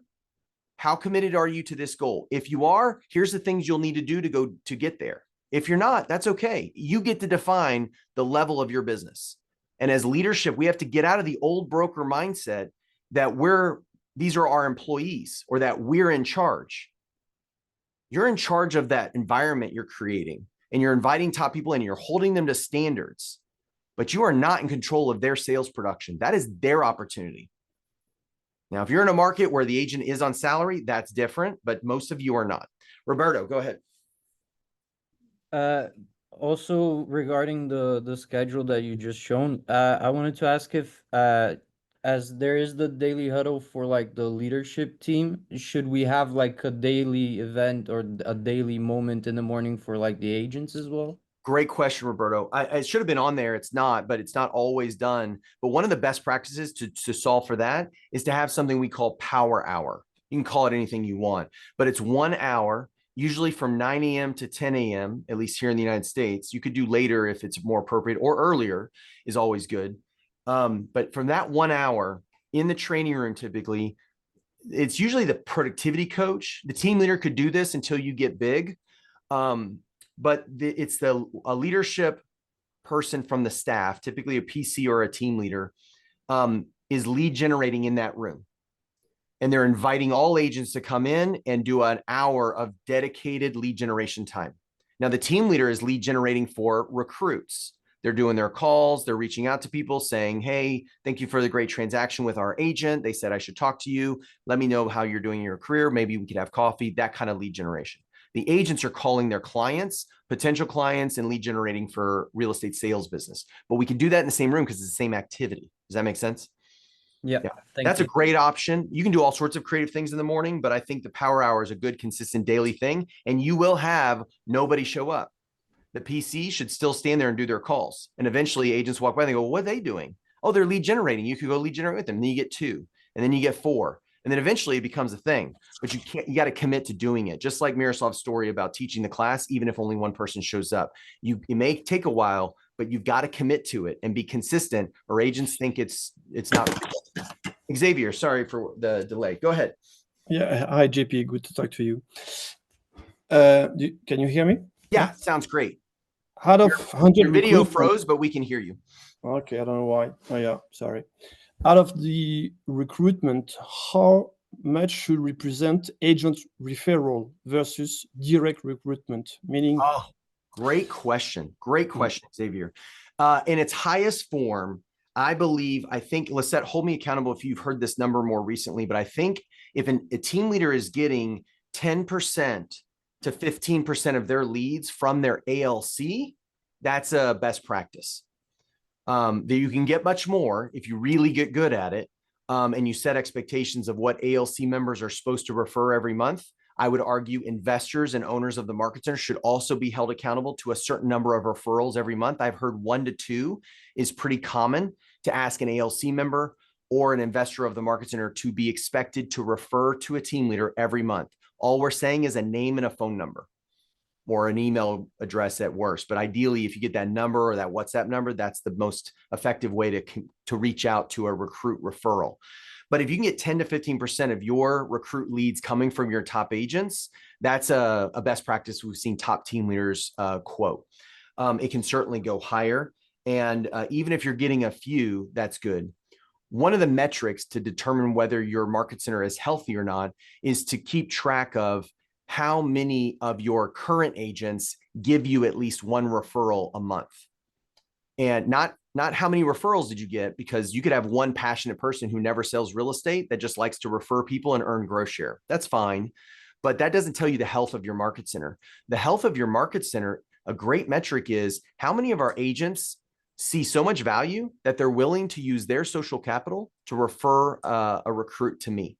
If your team leader can get to that level, that means a lot of things are really working well in the market center. Your agents are getting value enough to be able to tell other people that aren't with KW about talking to the team leader. It means they respect and like the team leader. If I'm an OP, that's one of the critical metrics I'd be looking at is how many of our agents last month gave you a referral, Mr. or Mrs. Team Leader. And I'd be asking that question, if not weekly, definitely monthly, to your point, Xavier. Okay, thank you for the answer. And another question linked to this. I struggle to understand the use of the gross share. In France, in some of the market centers, they're giving a gross share, even though it's a direct recruitment. They give a gross share to OTL because he has done his job, meaning doing recruitment from a direct prospection. Should we only use gross share for referral? Great question. Gross share as a system is designed to reward the person who's named as the sponsor. In the profitability section, we'll go into this in more detail, but it's intended to reward agents for referring recruits to the team leader. And those should be the people receiving gross share. Team leaders and people that are on staff that help the company grow, like Lisette, and I used to do that role, and our team leaders are certainly employees. They can earn gross share. It's not a problem for them to earn gross share, but the default should always be to be making sure that the agent is naming the person who referred them to the team leader. Simple way to think about it is in Keller Williams, we honor the referral. And so when an agent or an associate refers someone to us, we need to make sure that recruit names that person as the sponsor. We should never be taking them for ourselves as a team leader. But if somebody that's brand new to real estate just, knows no one else in the company and it's appropriate for them to name the team leader, that's allowed. But it's not extra compensation for the team leader. The team leader should be bonused based off the owner's profit and the recruiting that they're doing. And we'll talk about that in profitability. Okay, so I better understand. Yeah, in France, the gross share has been converted to a bonus to the team leader, which doesn't make any sense to me. No, that is absolutely off model, and that should never have happened. Yeah, great catch. Great catch. All right, so let me share our screen here, and we'll talk a little bit about an exercise. It's going to be different than what you see in your manual. So I want you to look at this screen here, and feel free to take a picture of this. It's pretty simple. And there's actually a document that we're going to go through that will help you with this as well. And after that, we're going to highlight a couple of things, tools available for you, for your team leaders to get into the recruiting process. And then we have a guest joining us at 9 or in about 15 or so minutes. So this is perfect for us to wrap this part up. Okay, so can everyone see that on the screen? It says gross to grow. Yeah, thumbs up. We can see it. Cool. So let's take a look at this idea of knowing our numbers and kind of figuring out what are the metrics that team leaders should strive for. What is best practice? We call it gross to grow. One of the things about our growth model is that it comes in 4 steps, right? We're going to go on appointments. So the appointments is category 1. Appointments lead to gross agent gain. Those are agents that joined in the month that we're in. So in October, we're going to have a gross agent gain number for this market center. That means a certain number of agents joined. Now, through the value that we provide, we come to the 3rd leg, and that is net agent gain. That means the agents that left the office, subtracted from the agents that joined the gross agent gain number, you get a net agent gain number for that month. We know that all leads to the 4th pillar, which is profit of the market center. They're all correlated. So what can we control? It's harder to control retention. You're going to have people get divorced, get married, have babies, change careers, move away. All of that is going to affect agent exits. And in a high agent count model, you're going to look and feel like the real estate industry as a whole in your city, because people are going to come into the industry and they're going to leave the industry. People are going to come into your market center. They're going to leave your market center. That's very difficult to control. But what you can control is appointments and gross agent gain, because that's all driven by the activity and the focus of the team leader and the leadership team around them. So we call it gross to grow. The simple truth is most market centers, when you look at them as an average, are on a 5%, 3%, 2% model, meaning you take your agent count. If I have 100 agents, I multiply that by 5%. That means I need to recruit or gross 5 agents this month, because 5% of my market center count is 5. Does that make sense? The belief here and the math shows this to be true. On average, every market center is different, but on average, this is a good foundational model. I take my 100 agents and I multiply that by 3%. I can assume 3% or 3 agents out of my 100 are going to leave in this same month. These are monthly numbers, not annual. So in this month of October, I know 3 of my 100 agents are likely to exit. So if I set a standard with my team leader that he or she is going to add 5 agents at a minimum, because we're at 100 right now, because we know 3 of them are likely to leave, then I know that team leader will have netted at least 2 agents in the month of October. We will have moved forward in the positive. Now, once we're clear on this very simple standard, now I need to look at that with the team leader as the OP and ask myself, what's the agent mix of these 2 agents? Were they rookies? Was one of them a capper and one of them was a rookie? Were they productive agents at all? And we start to inspect the agent mix, the quality, but we don't debate the quality. We just discuss it. And then we next month strive to improve the quality if it needs attention. Does that make sense? In the US, this typically shows up, since most market centers on average are at 200, and there's some that are below, some that are way above, but on average, we're at 200 agents per market center. So roughly you hear us talk about gross 10 agents in the month, because you're going to lose, I think it's 4 or 5 or whatever. And then you're going to still move forward by your 2%. That's the growth to grow concept, or gross to grow concept, is that you're setting a standard for how to grow. Now, in the Caribbean, these numbers are going to be much more reduced. It might be I'm adding an agent every other month or every 2 or 3 months, because in our limited market, there's only 100 agents in the entire marketplace. So it's more about recruiting agents that do high luxury and high production, and all of those things can be worked out, but you're not going to have a small market recruit as many as a big market in a metropolitan city. And this is why these percentages help. It helps you think differently instead of telling everybody, everyone's got to gross 10 agents every month. That's not appropriate for some small markets, but it's very appropriate for big cities in France, big cities in Portugal, big cities in South Africa, big cities in all over Europe and Latin America and Asia. There's no reason some of these market centers shouldn't be grossing 10 agents just like the United States. There really isn't. It's about getting our team leaders to understand and incentivizing them, not with gross share, but with bonuses based on recruiting. Meaning I got my gross, and I also am getting bonus either on net or on owner profit, which incentivizes me to not spend all of the owner's money while I'm trying to grow it. And that's what owners need to be careful of. So that goes to compensation. Any questions on this model? Let me show you a tool that will help you take this and put it into practice. Can you see the participant folder here on the screen?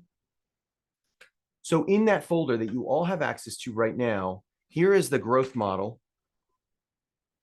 It helps you understand your agent mix goal to take this one level deeper.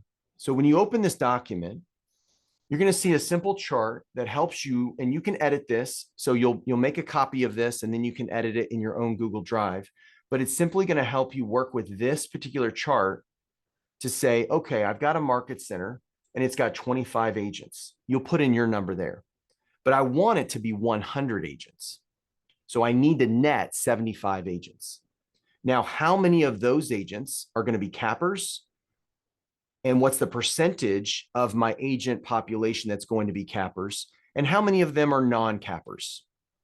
And what percentage of that agent mix will be non-cappers? This is just getting clarity of where we are and where we want to go based on the goal the market center has set. So OPs need to lead this and say, we want this market center to be this many agents. Now, within that, how many of them need to be capping agents and how many are going to be non-capping? That means various levels of production, including rookies who we don't know what they're going to do.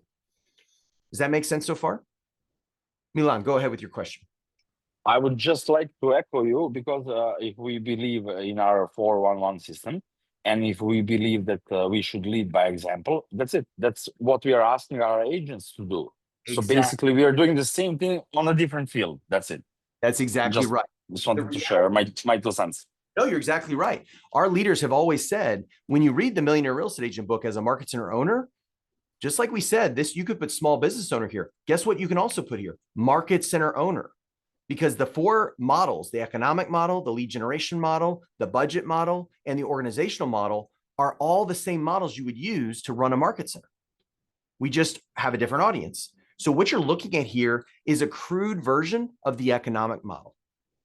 I'm picking an agent count because I believe it's going to bring me some amount of owner profit, and I'm working backwards from that.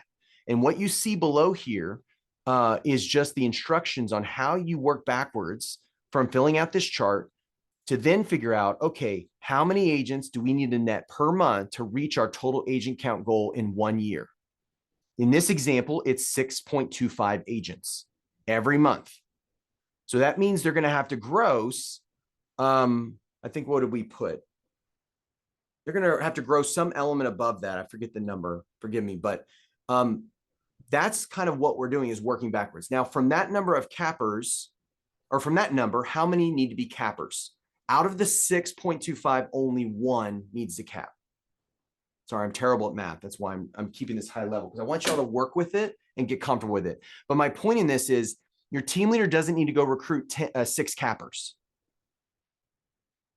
That's not realistic. 1 to 2 cappers a month is realistic. And that might even take a month or two for your team leader to get good enough to do that. But once they're in regular consultative relationships with cappers, those cappers start to join. It may take a year for a productive agent to decide to move. That's not the issue. That's only the issue for the first couple of months in the team leader role. Once I've got a pipeline filled with consulting relationships with recruits out in the marketplace who are productive at various levels, if I just stay in relationship with them as a team leader habitually throughout every month, eventually 2 months, 3 months, a year, we got some people we've been talking to for 10 years, they'll eventually join. Most team leaders and OPs don't have a big enough pipeline. So they say, well, it's too hard to recruit cappers. No, you're just not talking to enough of them, and you're not staying in relationship with them. Guess who has the same problem? Your agents. They're not staying in relationship with their database, and therefore their buyers and sellers are going and picking other agents because they just forgot about the agent that they did business with 5 years ago. The team leader's job is to be attractive in the marketplace by doing consulting for all top producing agents, and eventually they join. Now, where do the other 5.25 agents come from? Your productivity coaches, warm referrals from the agents that are easier to recruit, and lower producing people that the team is going to help you bring in. And the team leader can absolutely bring in rookies. That's fine, but not at the sacrifice of bringing in a capper and being in a relationship with a lot of cappers, waiting for them to join once they're ready to bring their business into yours. So this will be a little bit of an exercise to figure that out. And then the other piece you're figuring out is, what do their activities need to be? So in this case, they need to net 1 capper. That means they'll probably have to gross 2. That means the appointments they'll have will probably be 8 appointments to get those 2. They're going to have 11 appointments set in order for 8 people to show up to those 11 appointments, because people always drop out. That means they're going to need to contact and actually talk to a human 55 times to get 11 appointments set. And then that means they're going to need to dial the phone and at least 110 times, because only 50% of people answer the phone when we call. These are just rough numbers of what we call the dash. Dials, who answered, the appointments that were set, how many appointments were held, and then how many actually joined. Top agents use this exact same model for getting transactions and driving the MRE model to that net income goal that they want. So this is just a simple, crude tool for you to jump into to start that exercise and use that. Miroslav, go ahead. Just wanted to praise Milan. He's our new team leader for about 15 days. Welcome, welcome. And what he did, he already engaged 2 agents in the system, and he is in the pipeline of, by the end of the month or the beginning of the next month, a team of 4 and a team of 7. So he is really keen on, we're not together as we were yesterday in the office and together, speaking about everything. But what is his biggest goal? To get on Wednesday at the monthly OP call, his name to be on the list. So I think, when his name will be on the list, at that time, that's the point when he will be satisfied that he has done the job. So he has the drive. Right. That's awesome. I think that's the cutest thing. And I wanted to share with the rest of the people, you need to have the team leader who wants his name on the scoreboard. Yeah. Which means he's doing something and he's living the KW life. Yeah, don't underestimate the power of competitiveness in our KW family. Like, put up those lists. You guys compete. Milan, I want to see you become number one in gross, and then that leads to your market center being number one in profit, right? Because we break down that model so that we can see small, big, and large markets, and being at the top for your market across Europe, especially, be an amazing goal, right? And these are the kind of things that OPs and team leaders should be doing together. This is the partnership, because it's an opportunity for Miroslav to see this team leader build and take over this market center. And then Miroslav could bring in bigger level business opportunities, bigger allied resources, vendor relationships, things that you can bring to a market center with 200 agents and go, I got you access to 200 agents and my team leader is amazing. You need to give my agents a discount for this portal or this service or whatever. Big market centers give you leverage as OPs to bring in other revenue streams and do all sorts of other opportunities. Milan, go ahead. I would just like to thank Miroslav and also you, JP and Lisette and Leslie as well, because these type of trainings that are like real stuff, you know, not just theory, not just beliefs, but this is how you do it. This is why I joined KW, because you can learn a lot and you can improve self-mastery and accountability as well. And then you're going to be the leader of the market in a couple of months, couple of years, whatever, but it's going to work at some time eventually, but we have to work on it. Yeah, it's the model works. And I think someone said this in the chat. The model works if you work it, and it does. You don't get the results if you start mutating the model too much, right? And it's not perfect, and we all make mistakes both on our side and locally, and that's okay. It's what do we do after that? Do we re-engage and get back on the model? Because the life is never perfect. You're always going to be counterbalancing back and forth. But the question is coming back to the concepts and the fundamentals, because it's not easy. It is hard. This is hard work. Make no mistake. Personal development is hard, but it's not complicated unless we allow it to be. We need to simplify this down. For me personally, the greatest thing is we do walk the walk, not just talk the talk. That's the greatest value. Yeah. So that's what's important is when we say it's not complicated, yes, there's a lot of stuff, and certainly it's very different than the way we do things. So that's what I mean. It's not easy. This is hard stuff because it's behavior change, and it's also changing systems, and it can be quite of a lift. Here's the challenge. Remembering and reminding your people that it's the same model at all three levels. The way you grow Keller Williams across a country is the same way the market center grows it across a city in terms of agent population and recruiting. And that's the same way an agent builds their sales business. It's all the same activities, but a region's talking to OP candidates and current OPs. Market centers are talking to agent recruits and current agents, and agents are talking to clients. That's it. Everybody follows the same basic steps. And we have 3 books that kind of start you off on that journey. But if you read them, you would see they're basically the same. There's operational differences, of course. But fundamentally, we think about all 3 of them the same way, and we treat the people we're trying to attract almost identically. All right, I'm going to pause here because we have a guest coming on.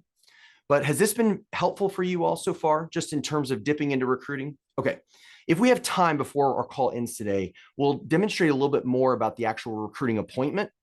But to respect everyone's time, especially our special guest, I'm going to turn it over to Lisette, who's got a very, very successful OP that we should all be hearing from. Lisette? Hi, Nuno, are you on the call? Yes. Great to see you. Hi, Lisette, GP, Leslie, April. Thanks for being here. So, as I had introduced a guest speaker yesterday, we like to refer to you all as our celebrities, our people who are really well known within our system because you have time and again proven just to be really successful. Maybe you could just tell everyone, just to give them a little history with your history with the region and now in your role as the OP. Okay, so I'm a 10-year KW. First of all, I was an NCA in KW Abaco, so for almost 3 years. Then I go to KW Portugal, and on the region, I was regional operation manager until December last year. And since January, I'm here in KW Abaco, the biggest market center in Portugal, in the role of OP. Okay, so This is kind of a return for you, right? You were the MCA, you Yes. go to the region, and then maybe you have a little more appreciation for what it's like at the market center level and return Yes, back. I understand the challenge in both areas. Right. And Abaco has on the rankings. So we have on the Market Center OP call, which just happened this morning. So of course we weren't Yes. there because we were in this class, but there was rankings where Abaco continues to show up. It's in the top 5 for market centers by profit, by closed units, by GCI, number 1 for company currency.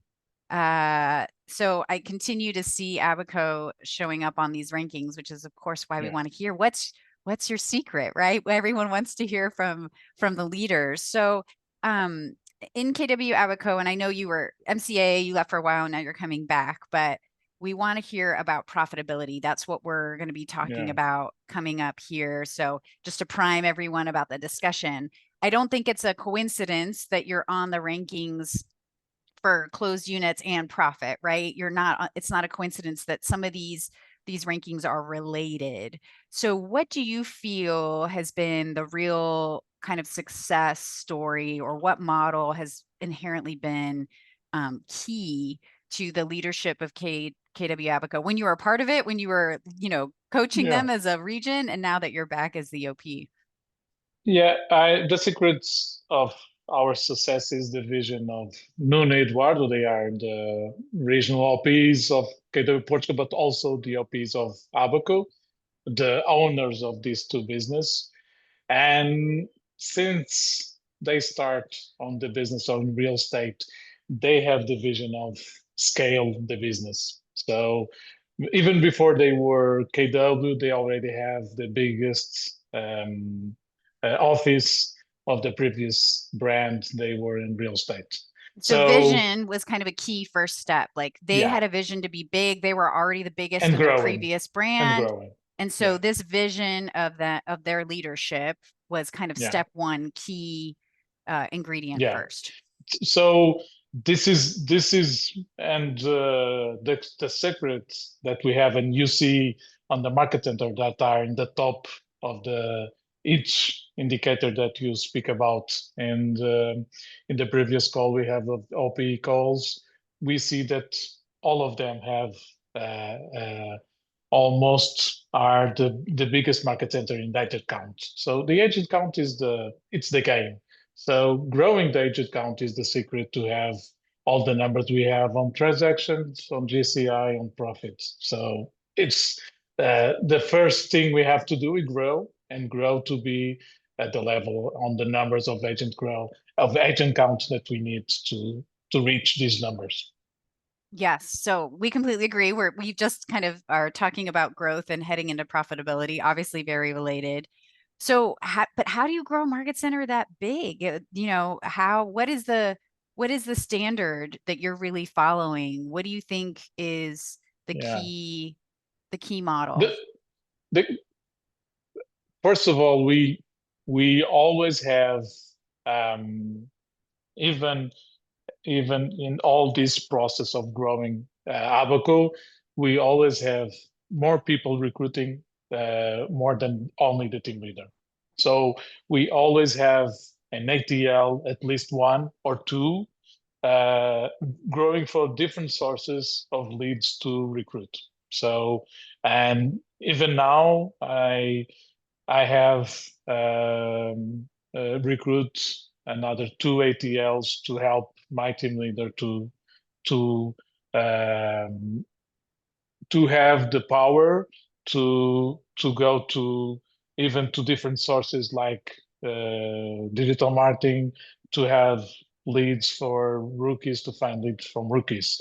Because what we feel is, at least in Portugal, in the last 10 years, we have to change the playbook of recruiting. We have to change the playbook of different sources we need to recruit.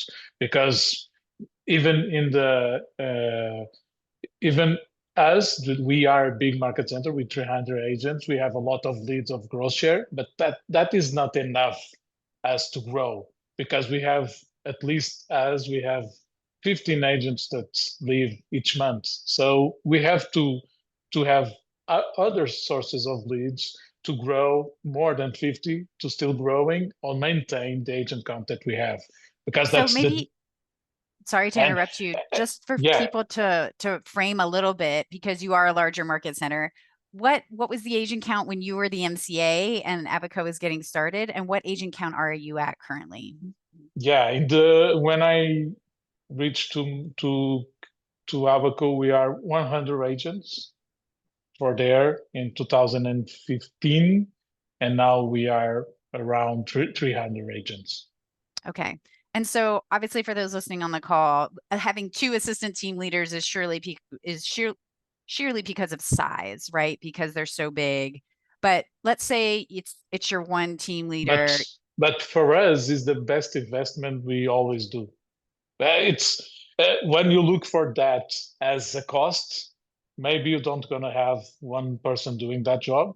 But for us, we always feel that we don't see in the same year we are recruiting rookies, we don't see the results. But in next year, you're going to see the result on the company euro. So it's something that me as a regional OP on KW Portugal always say to a recent OP that you need to invest on that. That an investment that you're going to see in 12 months, the result, the return of the investment. Because if you recruit 20 rookies and you have to make a different conversation to recruit rookies than you have a team leader. A team leader, you want to be focused on experienced agents and only speak with R2s. And you have to need another person doing that. And our experience that when you grow a lot, you have to do these investments on somebody that help the market center grow.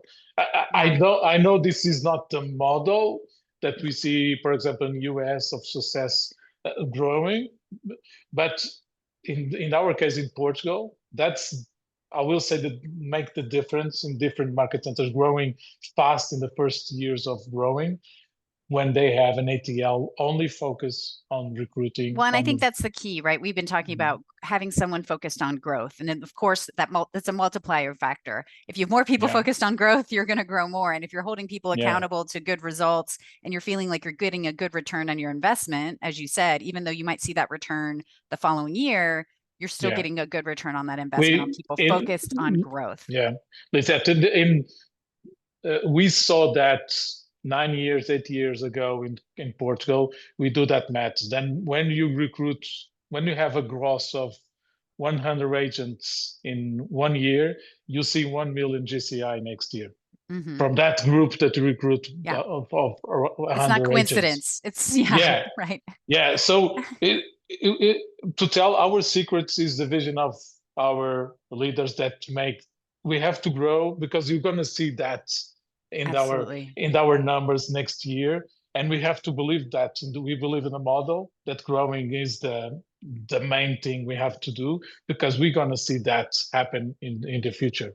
So that's the secret of Abaco. Of course, we have other things, but it's a vision, and have a team leader in ATL, a focus on growing, because we know that's important to grow our numbers, to have our profitable. Yeah, we've been talking about agent mix as well. What would you say your agent mix is currently at the market center in terms of cappers, half cappers, quarter cappers, rookies? We have of the 300, we have 200 that are in production, we'll say. Okay, we always have some group that are leaving and some group that are new on the sector. From these 200, we have 60 cappers. So this is our number of cappers. And then we have 40 that maybe half cappers, and then the rest more low production agents. And would you say your agent mix is where you want it to be, or are you reaching for a standard that is a little different of an agent mix? Yeah, in the last 2 years, we make a transition as a market center. We have less agents. In 2 years ago, we are 250 agents, and now we are close to 300. But we recruit more experienced agents in the last 2 years that we do in the past. So we improve our productivity agents because of that, because we leave agents that leave Avoco because they don't have production, and we recruit mainly 50. In this year, we are making 50% of agents with experience, 50 rookies, 50% Let's rookies. talk about that shift, because there's a question in the chat that's curious about what your value proposition is to these experienced agents. So you had to make a shift to be able to attract more of those productive agents. Did you change your value proposition, or did you change your focus? I will say that we are privileged because we have our office is very, very good, big and good. So it's something that attracts agents to us. But what is good? What makes it good? Why does an agent say, "Hey, this is a good office"? It's in an office building with a modern architecture space. It's open, and also we have space for an agent if they want to pay an office. We have space for them. So for even for that's renting an office back from the market center. So if they want their own individual space that's locked with a key, they can rent that back from the market center to have that space. And we have that. We have that. A second thing that agents and experienced agents they say a lot about our office is we have space. If they want to make an event for clients, they can use our space without payment, and that's also good for them. They use on Saturdays, they do events for the database, and we let them use our space, and they like a lot doing that. So it's also our office is something that also attracts and recruits. And then we there are things that we have that is different from the market, more the service we give for them in the market center. Talk more in detail about that. So obviously the physical space is impressive because it's a big office. There's lots of shared space. But what's the service? What are they feeling? Like, how is it affecting their business? Yeah, imagine this. For example, we have some tools that we negotiate with suppliers at different price because we have 300 agents. And if you are in one office that we have only 20 agents, you're going to pay 100 euros to use a tool of ACM. And in Abaco, you're going to pay only one part of that value because so you're able to leverage discounts for your agents because of your volume. You're able to get them volume discounts on different services, portals, or other tools we have on the market. We reach to a different price, a different cost for them because of that. So that's also an advantage to be in a big office like ours. Okay. What about like the economic model, or what's happening to their production as a result of the trainings in the market center? It's okay for to everybody to understand. We have challenge also.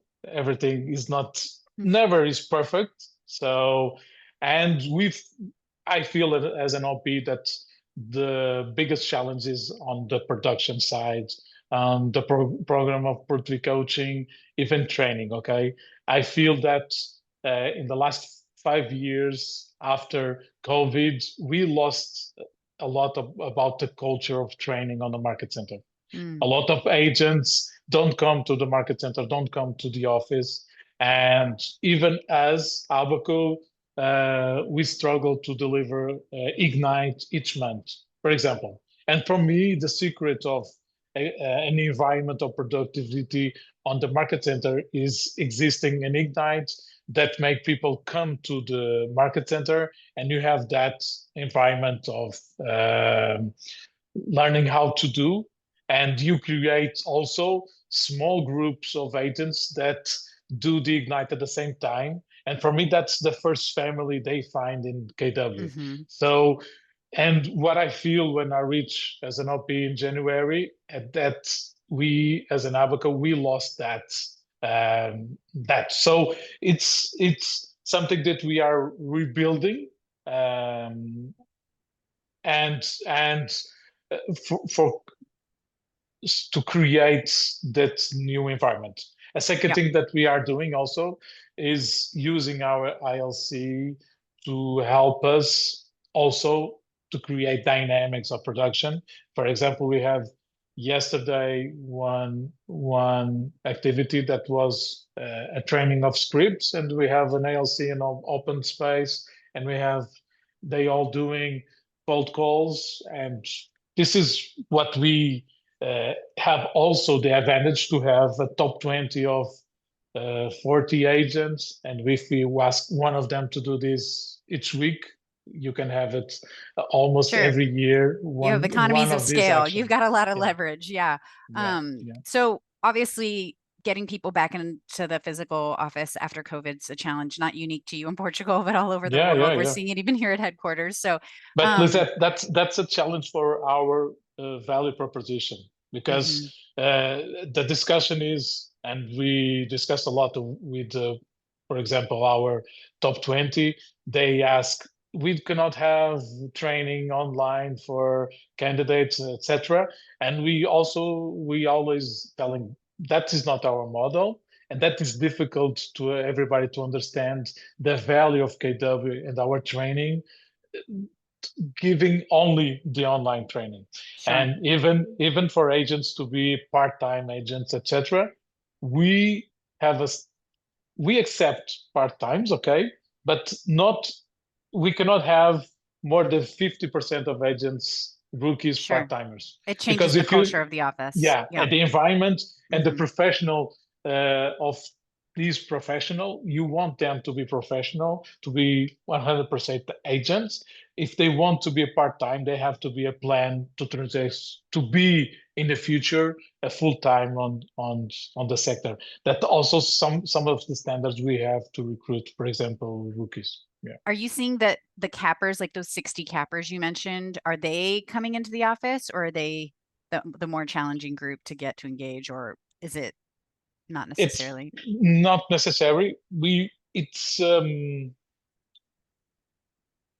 have, that's also something that is important for us as a region in KW Portugal, is we have the production to be a capper is low, I consider, in the market. Okay, you can be a capper in Portugal with 7-8 transactions. Okay, it's an R2. Almost the definition of R2 is equal to be a capper in Portugal. So I will say that's also important for the agent, but it's not difficult to be an agent that don't have a lot of success in being a capper in Portugal. So we don't have. I will say that it's not important if you are a capper or not to come to the office. We have cappers that almost never come to the office. Yeah. And what else are you doing apart from trainings to attract these agents back into the market center?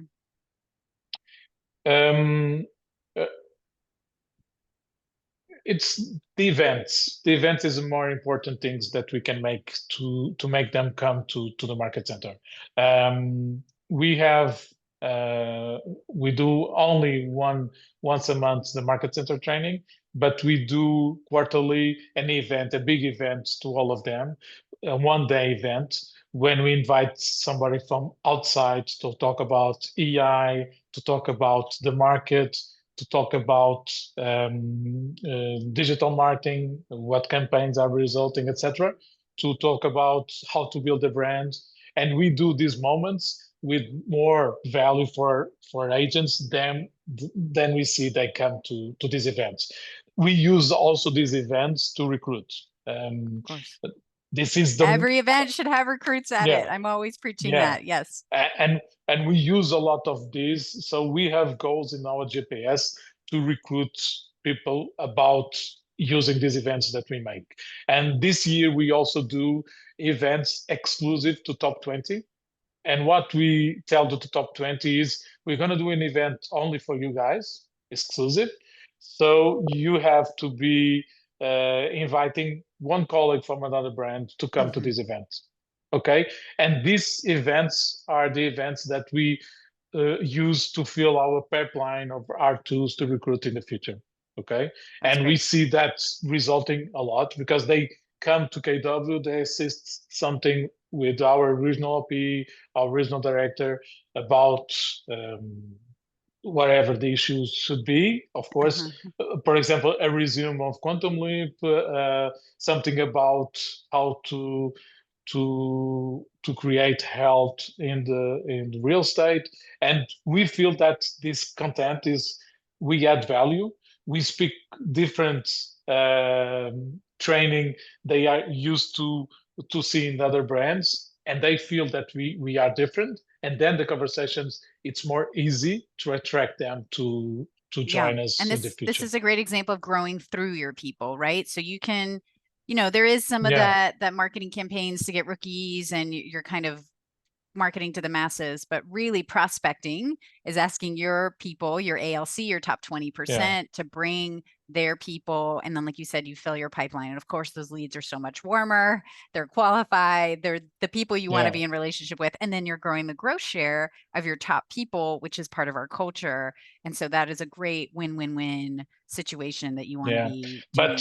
But if you have these excuses of one event, it's more easy than to invite somebody to event than to invite somebody to come to have a conversation with the team leader. Yeah, it's what because we it's like, feel. hey, I'm going to give you value. It's not, hey, Yeah. I'm recruiting you. You're going to have this one-on-one with the team leader, so you know that that's going to. So that is more easy to do with the market center with 300 agents. So grow faster to that. Right. Yeah. I know I've been asking a lot of questions. I'm trying to get everything in the chat. There's one more in the chat. What amount in euro is it to cap in your market center? I put over here, it's more easy.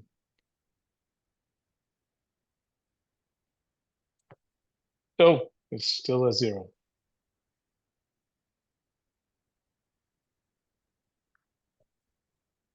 €50,000. Yeah. Yeah. Okay. Yeah. Now we are about to talk about profitability. So of course I tend to talk about growth, and that's what we've been talking about. So a lot of their questions have been around growth, but profitability, it's not easy to be in the top rankings for profitability. We're a high volume, low margin model. We cap the amount of income we receive from our agents, but I imagine you all have done some things particularly well in terms of cutting expenses, whether that's rent, salaries, anything else. So what can you share with us? And then I want to turn it over to everyone to continue to ask questions. Yeah, when April invited me to call on the call, I was to go to the economic fundamentals. Yeah, and I will say, and I put on green where we are good and on yellow, so we have a lot to get better. Always areas for improvement. Yeah, and the challenge is to, I will say, it's important to work on the team of the market center to make this possible. Okay, and this only is possible to have a team that think in the same and to understand our economic model, and also to the agents to understand our economic model. Give you an example of this is, for us, is important that at least our top 20 understand the interdependent model. So, okay. So in our profit is important some services that we deliver in the market center, like mortgage. Okay. In Portugal, that could be a very good margin for us, and to the company here that we also have in real estate. So ancillary services. So any kind of other services within real estate that you can bring in, where it's also kind of another revenue stream for the market center, is what you're mentioning. Also portals, the cost of portals. We recover a lot. We receive from agents a lot of the cost we have with portals. We almost don't have a cost with that because they support a lot of that. Also, when an agent is capper, he pays more of the service of our lawyers, the support we have, etc. So the office we have in the market center, so they also pay a lot of that space they occupy. So we need to see, and is the first fundamental economic fundamental is lead on revenue, and because there is a risk when we don't see revenue first and we go to expenses, is maybe we're gonna suffer in the future. Okay, so the challenge we have, and we is to maintain the focus to lead on revenue, to see how we can grow on the base we have of revenue, and then you see what costs you can have. So that's where we focus, is leading on revenue, and then we look to costs, and we don't do things that we see on our competition in Portugal. For example, big parties on Christmas, we don't do that. Even in KW, we have market centers doing that, but we don't do that on Abaco, because if we do that, you're going to see on the profit of the market center. Yeah. Yeah. So you're really careful with your expenses. I love that you pulled up the sheet of the economic fundamentals.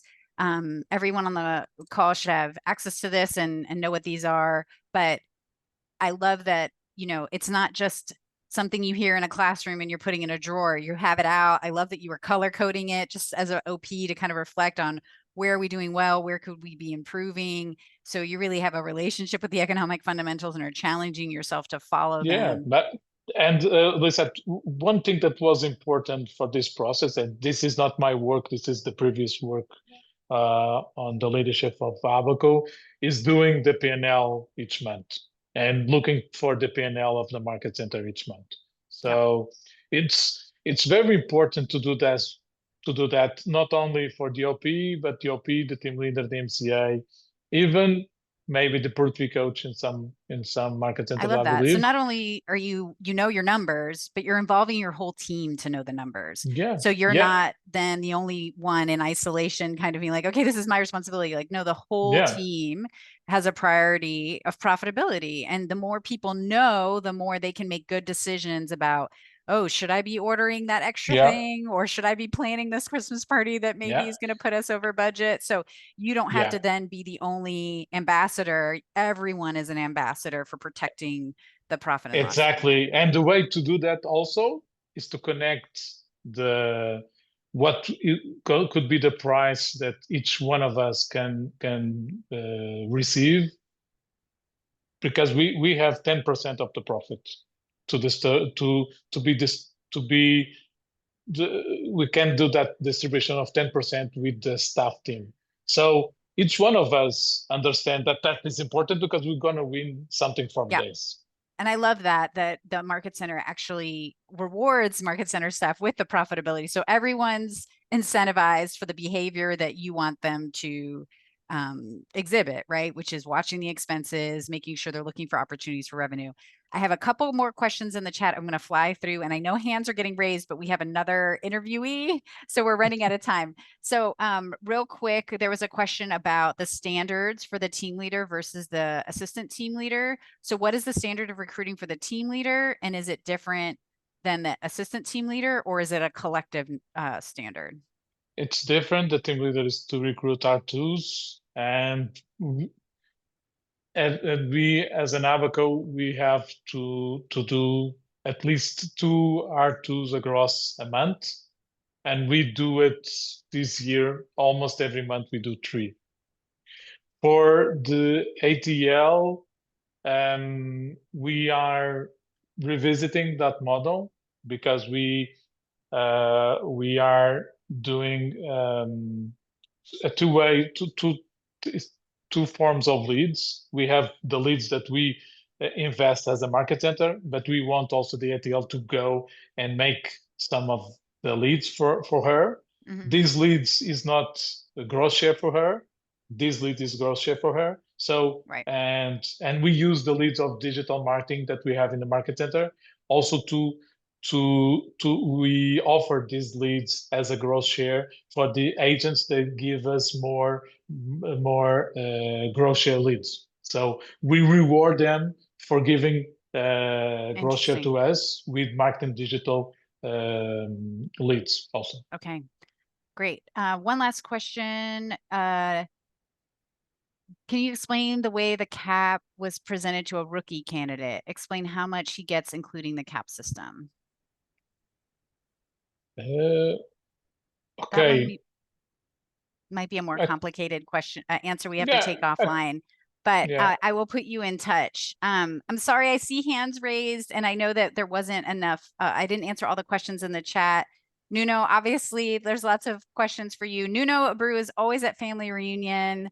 He will be there. Please reach out to him separately if you have questions. Again, we don't want to wait till these training calls for you all to be connecting. So he will add his contact information in the chat.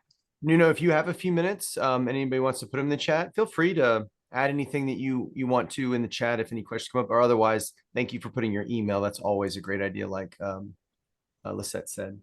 Yeah, there is my email. If you want to do some call, invite me, send me email, and we can do something. Okay? Please do. Xavier, that's a great question. Yeah, that's a great question, Xavier. And I see Miroslav and Muhanan. You guys email Nuno as well. And this is the great thing about sharing here is that we've got so many great people that have gone before us that are working through these issues or have learned lessons, in some cases the hard way, and they've persevered despite that. So thank you, Nuno, for all you've done. Congrats on your growth journey. Okay. We're so proud. Great to see you. Great training. I love that. Nuno's also a great example of people that come in different roles and then grow in the organization. Thanks for taking the time to go through that, Lisette. We have a very special guest. We only have about 15 minutes with her because in reality, she's actually here in Austin teaching FSO as well, but locally in person at a hotel downtown because our training rooms are in construction. Kelly, can you hear us okay? Yep, I've been able to hear everybody and really enjoyed that conversation with Nuno. So thank you. Yeah, KW Abaco is crazy on model right now. They've just been thriving these last few years and really been building over time. And we're, as Lisette, I think you said, right, they won #1 in Market Center Owner Profit last year at our award ceremony. So I know you're passionate about this, Kelly. You also, like Nuno, have grown up in this organization and taken on many different roles. Would you share a little bit about your journey through KW so everyone knows where your expertise lies? Yeah, sure. So I entered the real estate industry right out of college. So I have now officially been in real estate for more than half of my life. Was with a title company originally, which is the escrow company that handles transactions here in the United States for 7 years, and then joined Keller Williams. So I've been with KW since 2009 and have gotten to do a number of roles, but always in service of real estate agents. So like yourselves, I'm not a real estate agent myself. Always been in a position to help our agents and help them grow their businesses. And in doing so, I've gotten to be a part of some pretty amazing market centers myself. And now I work at KWI. I've been here for 5 years and I'm the director of operations today. Yeah, amazing growth journey. And that's just one small example of Kelly's talents. And it was no surprise to all of us. Thank you for taking the time because now you're teaching FSO with John Clyde. And that was wrong. It's Jason Abrams. John is next month. Okay. I had it wrong. Yes, John's next month. Yeah, Jason's hard to compete with. I don't like teaching with Jason because he's just amazing at that, but you'll do just fine. So he's fun. He just leaves me alone. So that's great. Well, he does like it when you do all the financial stuff. So let's jump into that because we're on page 115 in your manuals, everyone. And Lisette was brilliant in bringing this up, a perfect segue into because the 25 economic fundamentals are critical foundational pieces. And the one thing, if you take only one thing from this chapter of profitability, it's these 25 fundamentals. So Kelly, at a real high level, why are you so passionate about this? Why are these so important for our market centers to get to profitability? Yeah, I do love the fact that we have gone ahead and we have set the groundwork, the foundation for every single market center, regardless of where they are in the world, to be financially profitable and to be financially profitable at a very high level. And so we've gone through and we've interviewed businesses, market center owners over the years. And this is what we put together, JP. It was these 25 guardrails that if you get these, you're solid. And I know that we're going to get to it, but number 16, I just want to draw everybody's attention to that. Circle that in your book, put a star next to it. Number 16 if your market center can nail number 16, not a heck of a lot else matters, right? That if you're able to, like Nuno has done in Portugal, bring in enough capping associates so that their cap covers your expenses, it means that 100% of all of the other agents' closings is pure profit for your market center, month after month, year after year. So number 16, please, please, please mark that one down, is that is, get that one, become an expert in number 16.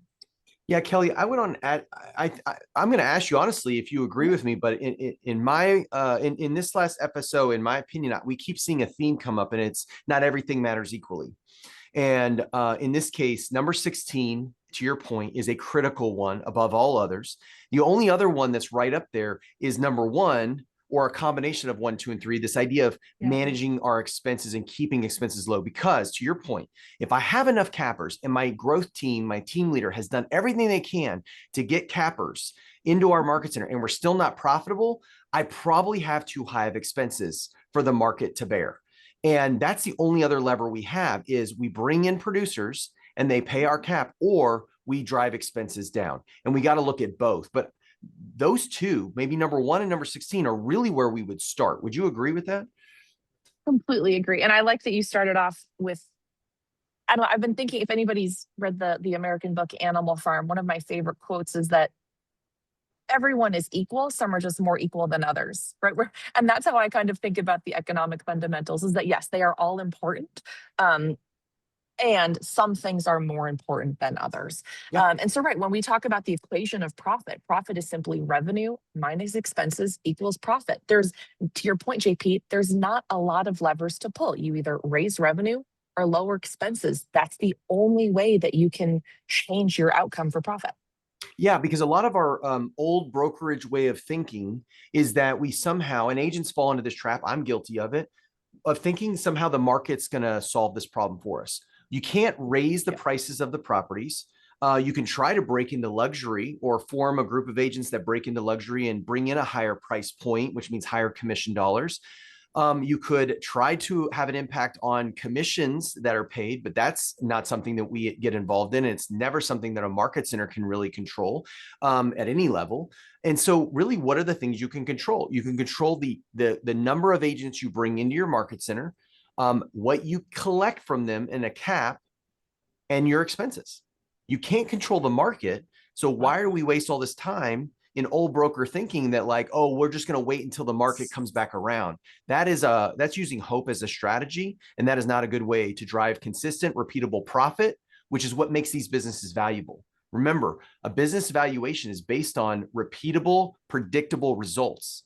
And a market center model like this is highly predictable and repeatable if you run the model and you stick to these fundamentals. When you don't, you get the same results small independent brokerages have gotten for years, which is your business goes up and down with the cycle of the market and the ups and downs of our economy. And that is not a fun way to live. Most of our agents live that way. Your market center does not have to. No, definitely not. The roller coaster of profit is not fun for anybody. Too many ups, too many downs. You want to level that out, keep it smooth. And again, number 16, economic fundamentals 16, can help you do that, can help you level things out so that that profit is consistent. Are there any others on here that you see trip up market centers in your roles before working with market centers at such a high level? Is there anyone that we should watch out for, that our attendees should really focus on, that our challenge? For sure. Number 6, I think too often, that's offer competitive commission splits that cap company dollar on an annual basis. The key here is competitive. I think a lot of us, especially the more established market centers, we did this when we opened up our market center, and then we set it aside and we never looked at it again. And JP, as you were just saying, markets shift, markets change. That is outside of our control. But what is under our control is competitive commission splits. And that can be in a multiple of different ways that goes, where I was part of a market center who we were doing a competitive commission split review maybe 15 years after opening, and found out that we were actually underpriced in the market, right? In terms of what the value that we were offering. So we ended up raising the caps and changing our splits so that we did bring in more revenue, but it was done through a market analysis. And so sometimes Market Center will do that and find that they are overpriced. But I would say make that a part of your annual budgeting and forecasting process, and which is something that we're starting to do now, right? We're looking ahead to 2026. We're building out our growth plans and our budgets and our forecast models. Make this a part of that process. Go ahead and take a look at what your competitors are offering and at what price, and find where you fit within that spectrum. Keeping in mind that we are not the cheapest offer. We are not the cheapest company. Thank you so much for bringing this up, right? This is the competitive analysis worksheet. This is an amazing tool in our tool belt. Yeah, we just talked about this yesterday, and Lisette said literally, she said what you said, which is this isn't just for launching the Market Center, because we were talking about opening an office. This is what you do. I think you said, just like Lisette, every year, right? Yes, absolutely. This is how we know our cap or our split cap concept is competitive, and not necessarily, that doesn't mean the cheapest. That's not what we base our relationship off. It's not on price, it's off value. Value is what we drive our relationships off of, not price. Doesn't mean we're the most expensive, but we are not the cheapest either. Yeah. Another one is number 11, if you want to go back to the economic fundamentals. And that is where don't carry agent receivables. So when, for those things that Nuno was mentioning, right, that they bill back if an agent wants to rent an office space from them, that is a cash and carry operation. So that means that whenever possible, we take collection of cash in the moment. For things like office space, though, we bill on a monthly basis, and we do not let agents owe us money month after month after month. It is concerning how many market centers are letting their accounts receivables increase. And at least in the United States, and so please correct me, I know that profit share and growth share have a few dissimilarities, and this might be one of them, but for United States and Canadian market centers, revenue comes in, and as soon as we send out an invoice, our financials count that as revenue in, even though we haven't received the money. And so it can really mess with the cash flow of your market center if you don't keep on top of that on a monthly basis. And so that's another one that I've seen trip up a lot of market centers. Yeah. In a way, the US market centers have this extra obligation to pay out owner profit into the profit share pool and share that. But sorry, I think I was frozen for a few seconds, so I heard you say share that. No, finish your thought, Kelly. We didn't hear it completely. Oh, no, and I was just saying that's one that I've seen trip up a lot of market centers, is the cash flow issues that can arise from carrying agent receivables from month to month to month. Yeah, I wanted to add to that because you're so right. And even though we don't profit share from the market center owner profit like the US and Canada does, we should run this standard because it's just good business practice for sound, repeatable, reliable, profitable market center. And what I mean by that is, think of these as cash-based businesses, right? Every month, the OP should be getting to a point where they're going, okay, team leader, MCA, and OP, we're going to sit down and we're going to look at were we profitable? In fact, leading throughout the month, once a week, you can look and say, are we on the pathway to be profitable this month? And that means we do not carry these receivables, even though it's very common for agents to struggle to pay their bills. We can set up a system to deal with that, but we can't just let that accrue or pay on their behalf. You have to manage this. And even though we're a high agent count model and everybody's talking about their agent count, it is highly inappropriate to keep agents on your roster who are not paying you. And so how do we handle that, Kelly? Yeah. Well, and when we say that it's inappropriate from a business standpoint, absolutely 100%. But it's also inappropriate to let people that we care about, our agents, get into financial sticky situations, right? Where we know, and I'm talking to the MCAs, the regional MCAs in this right now. We know when an agent hasn't had a closing for month after month after month, right? We know that they're in financial difficulties. And so what my suggestion is to get ahead of that, right? So when I see that somebody hasn't been closing the transactions that they want to or that they need to for their business and for their families, I'm going to reach out to them and I'm going to have a one-on-one conversation, and we're going to do a business consultation. I'm going to reaffirm that I know what their goals are, not my goals for them, their goals for themselves, that I know what they are, that we've got a path in front of us. And then we're going to go down and we're going to look at prospecting opportunities. We're going to look at marketing opportunities, right? We make sure that these are prospecting-based businesses that are marketing enhanced. We look at the different tools and resources available to them. but I make sure that I can get ahead of those whenever possible so that the agent receivables doesn't become an issue. So that's my suggestion, is that when we see agents not closing the transactions that they need, get ahead of that with a conversation. That is a caring conversation to have for one of your agents. Yeah, I mean, there's opportunities to put together funds among the ALC and the agents and help agents that are going through crisis or need financial support in the short term. But you can't run a charity, and you have to get ahead of this. Our commitment isn't to be responsible for all of the agents, but we are responsible to the agent to reach out to them, because we have the numbers and we can simply have the MCA make these calls and just check in on them before they get behind on their bills, because we know whether they're closing production or not, just like you just said, Kelly. So this is a leadership issue. And if you manage the relationship well, you can solve a lot of the headaches. But if you don't manage those relationships, or you don't have systems to look at what the production is, you're going to struggle on the back end, which, as we said yesterday, is more expensive and costs you more time. It does. It definitely does. And apologies on timing. I only have a couple of minutes left. Yeah, what are the other big rocks for MCAs? Like, we haven't talked a lot about the MCA role. You know deeply what that role needs to be. How do we make our MCAs leaders? What are the things the MCAs should know and our OP should know to support MCAs at succeeding and thriving in that role? That is a good one. So I was an MCA for over a decade, financial director for a number of market centers. I guess it never occurred to me that I wasn't a leader in the market center, right? I mean, so I taught classes. Of course, the very first class I ever taught was a marketing class, because that was my first day on the job. My front desk comes up to me and says, "Hey, we're supposed to have a class going on upstairs in our training room, and the teacher's not here." And I'm like, "Who's the teacher?" She's like, "I don't know." I said, "What's the topic?" She said, "I don't know." I said, "Find out the topic. I will go teach this." And so I taught a marketing class. My second class I ever taught was the financials class to agents. So everything that we talk about for ourselves when we're running brokerages, we are modeling for our agents how to run a successful, profitable business. And so I make sure I teach those classes to agents. We have agent financials. I made it part of our orientation. Here in the United States, an individual's income can be garnered by a number of different institutions. And it got to the point where I, as an MCA, was receiving about one garnishment request every month, meaning that my agents had bills that were significant that they weren't paying because they couldn't pay. And my first thought was, this is crazy. Why aren't these people paying their bills? Who would do this?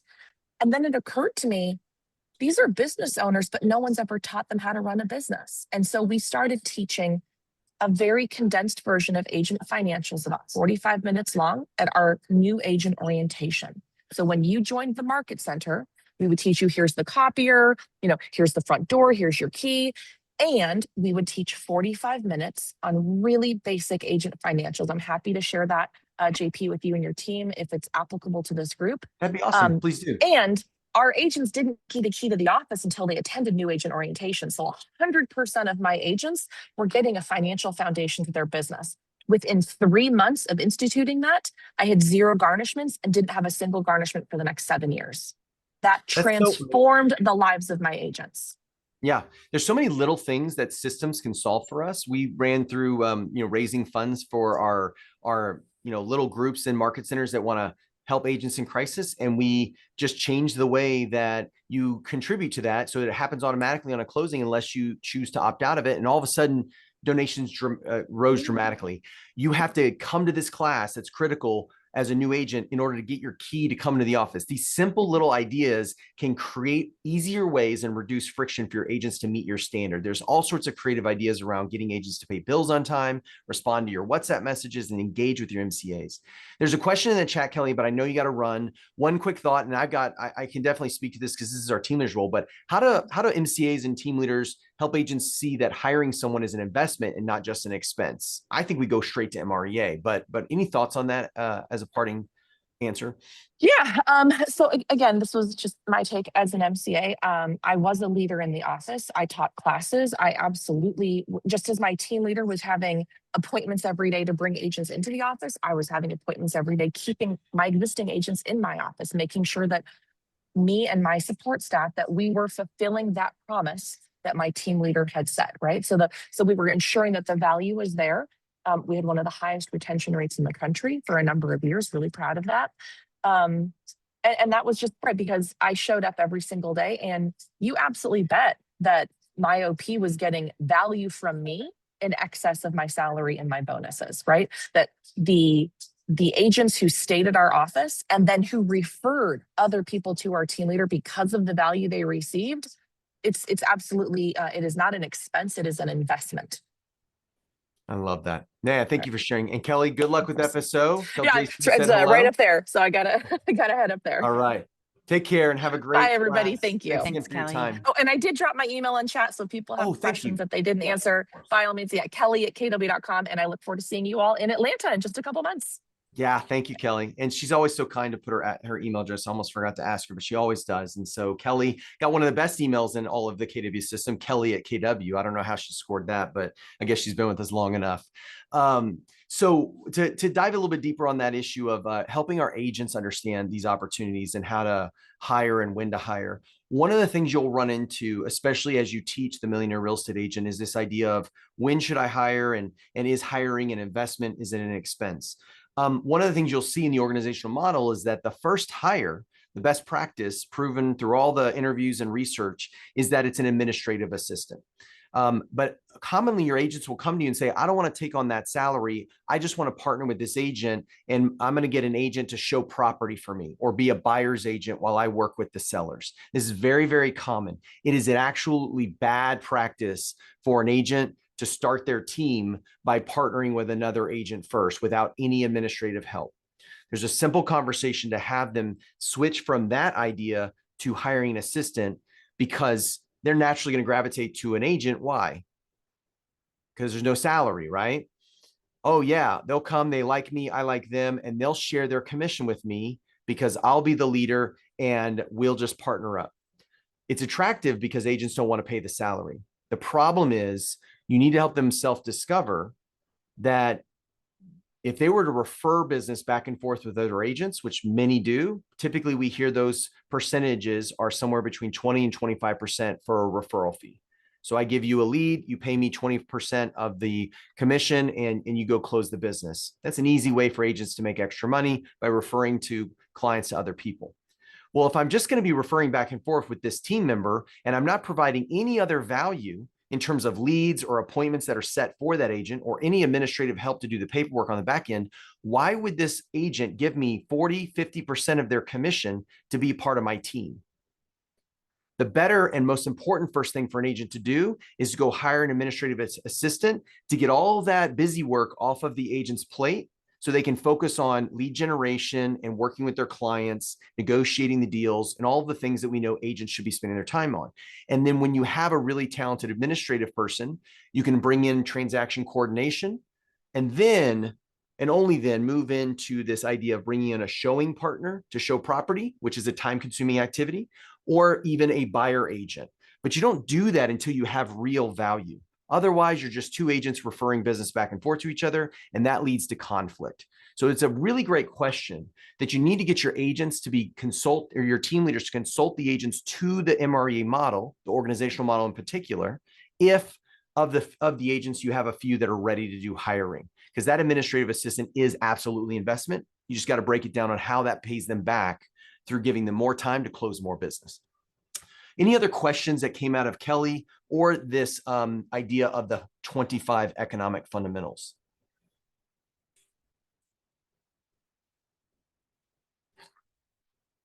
No, we're good. Okay. Lisette, any thoughts you wanted to add to that? Nope. So let's look at our slide deck again. Forgive me. Let me bring that back up here. So as Kelly said, think of cappers. If they're greater than expenses, you're going to have a healthy market center. Company currency, or also called company dollar, is directly affected by the number of cappers and productive agents you hire, plus your expense management. Those are the two things at play here. So keep it really simple and build off of that foundation. This is a stretch goal because most market centers do not achieve this. But if you had a vision of your market centers always striving that 1/3 of your agent mix were capping agents, that's an amazing goal. Most market centers are getting somewhere between 15 and 20%, and they're still massively profitable in most markets, right? Again, not an earnings claim of any kind, but that's the model, the best practice we're seeing. If you could get to 33%, that is a phenomenal market center. That is an award-winning Hall of Fame market center. But that would be a very balanced market center in terms of agent mix. 1/3 are cappers, 1/3 are half cappers, generally. And then the bottom third are quarter cappers and below, meaning people that do no production up to enough production to pay 1/4 of the cap in a 12-month period. Half cappers, obviously, it's 50% of the cap in a 12-month period. And cappers and above are your very top agents. And that's the exciting thing about cappers. They don't bring you more money. They just keep growing, but they bring you more influence and more evidence that your market center creates top producers. So you want a big capper community, but you got to have the other 2/3 because you need profit to keep growing. Because your people that get to cap consistently, some of them will cap in 1 month. And then they have 11 months of not paying you any company currency. They'll pay fees and for services like Nuno talked about, but you're not going to get any more money from them. So this is why growth is so important. We can't just go get 5 cappers and then say, okay, I'm going to stop everything and just hold on to these 5 cappers. That's old brokerage way of thinking, because what happens when one of those cappers gets divorced, gets married, God forbid, gets hurt, or is out of the business, whether you like it or not? Now, all of a sudden, you have an OP go, all right, team leader, go back into production because we're not going to be profitable. And now you're off model. Oh, you know what? Team leader is really great at production. I'm just not going to have a team leader anymore. And now you're not a market center anymore. Oh, yeah, we don't need an ALC because I'm already listing and selling with these other 4 agents and we're just running this office. Now you're way off model and you're not going to get the results this model can create. So little by little, we get off model, we get pulled off model because of profitability issues. Instead of going all in and watching our expenses and earning the right to spend more money. In most cases, we see market centers struggle with that because they're spending and leading with expenses instead of leading with revenue. And revenue is about recruiting these productive agents in. Here's the economic model at a high level. Understand these 2 areas here, the profit sharing and the 7-level distribution of that profit share does not apply to your market centers, but everything else does. You are going to bring in commission revenue from the agents.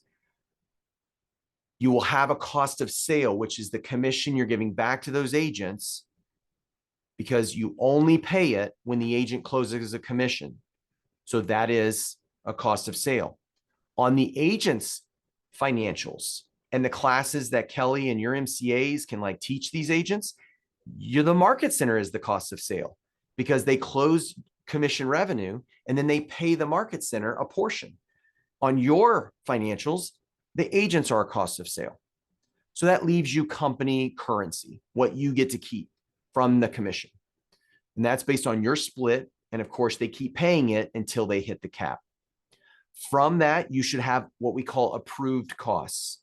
This would be something you partner with the region on to understand the model for what should be the typical costs in our country for a market center to have to pay to be functional. This is what we call a chart of accounts. This is just a way for you to coach and consult the market center OP to not consider unique aspects to them for what makes them profitable or not profitable. I'll give you an example. In the United States, this is very serious because of these 2 issues at the bottom. We have to protect the integrity of profit share. This means approved costs is a very serious situation because we cannot have the owner of the market center decide to put their new Mercedes-Benz as a business expense above the line as an approved cost, because that's unique to that OP. That OP can do whatever kind of tax advantage strategy they want, but they have to do that after profit share is removed. It's a very serious situation because we have to protect the integrity of the system. You don't have that obligation, but you do have an opportunity as a region and a market center OP to come together to say, let's all operate off of the right chart of accounts so that we can all track towards what makes a market center profitable in our country. And every market center is going to have other unique costs that are going to be different, and that's okay too. But at least we can be operating off of how should we be thinking about rent? How should we be thinking about salaries? How do we think about our office equipment? How do we think about the costs for services and janitorial cleaning of the offices? What are some best practices there? And that's an opportunity to mastermind as a group of market center owners along with the region and come up with that. Portugal's done an amazing job of that, and have built out in Portugal what some of those appropriate and approved costs should be. And so that's something to think about as you look at all of these models so that you can get clear on what the model is producing in your marketplace across multiple cities if you're in a big enough country. In a small market, obviously, you don't have that comparison to make. So you're looking at it based off of what you see in this book and in the Market Center Financials class, which details out the chart of accounts. On the following pages, you're going to actually see several examples where you can look into our income statement, our balance sheets, and the best practices for that. The financials differ wildly country to country, so we won't go into that detail today, but we wanted to make sure that you had eyes on these pages, because starting on page 115 all the way through into 120, 125, all the way to about 127, you're going to see pages that kind of talk about the way your market center leadership team should look at the financials, how often, what categories matter. But when you apply that to your particular financials, the names and the categories will be different. But these concepts on those pages are wonderful to look at and definitely a best practice. Any questions on that? Oops. Awesome. We've got about 30 minutes left, and we wanted to cover a little bit about profit share, highlight some of the job aids in our participant folder for you. And then also, if time, we can dive a little bit deeper into the recruiting appointment, because that's an important piece that we jump past so that we can have our interviews. Real quick on profit share, and Lisette, I'd like you to chime in here because you are team leader of the world, and it's actually something that affects not only our team leaders outside the United States and Canada, but also our worldwide team here, because we still have many countries we want to go into. But generally speaking, the way you want to look at this is that you've got two opportunities to earn passive income. Everyone in the system, no matter where they are in the world, has the opportunity for these two passive income streams. One is called profit share. The other is called growth share, but they are one tree. So think of it as I've joined Keller Williams. Doesn't matter what role I'm in, and it doesn't matter where I live in the world. I have a unique ID inside KW. That means I'm in the system. And that means I have a spot on the tree. And that one tree means I have two opportunities. If I refer a talented agent who closes production in a market center in the United States and Canada, those market center owners will share their profit with me. If I send that talented agent to join a market center outside of the US and Canada, those regions and KW as a whole, as a company, is sharing a portion of the royalty with me. Same tree, same person, doesn't matter where I live. It matters where I send the referral. Any questions on that concept? Makes sense, right? So that means if I am an associate in the United States, but I'm also an associate in the Caribbean or in Latin America or somewhere in Europe, that does not matter. I still have one growth share and profit share tree.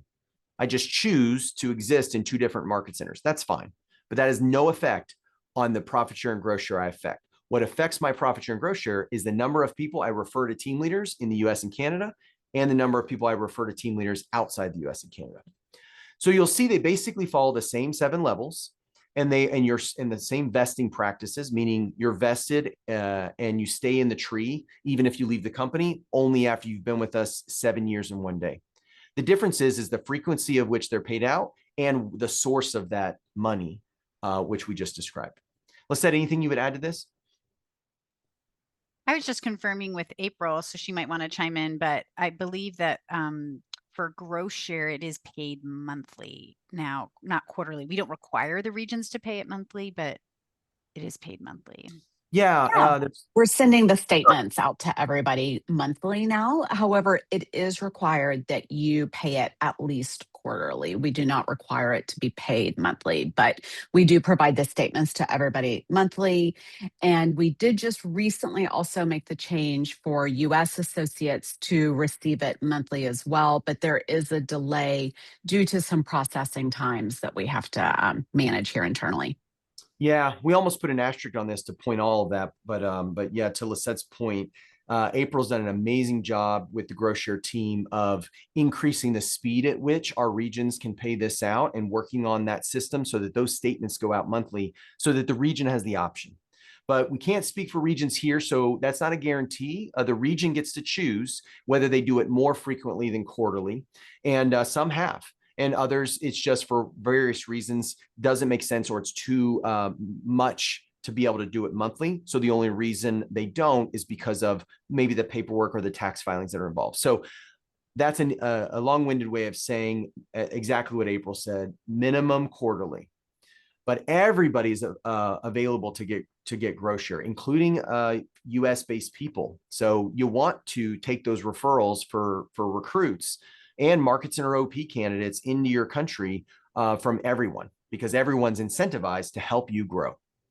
Anything else with that? Yeah, I'll just point out two things. One is there's a GrowShare course. So that's a course you can be teaching in your market center to help agents understand how it works and to also motivate them and inspire them to be referring in talent, whether it's to your market center or any contacts they have anywhere in the world.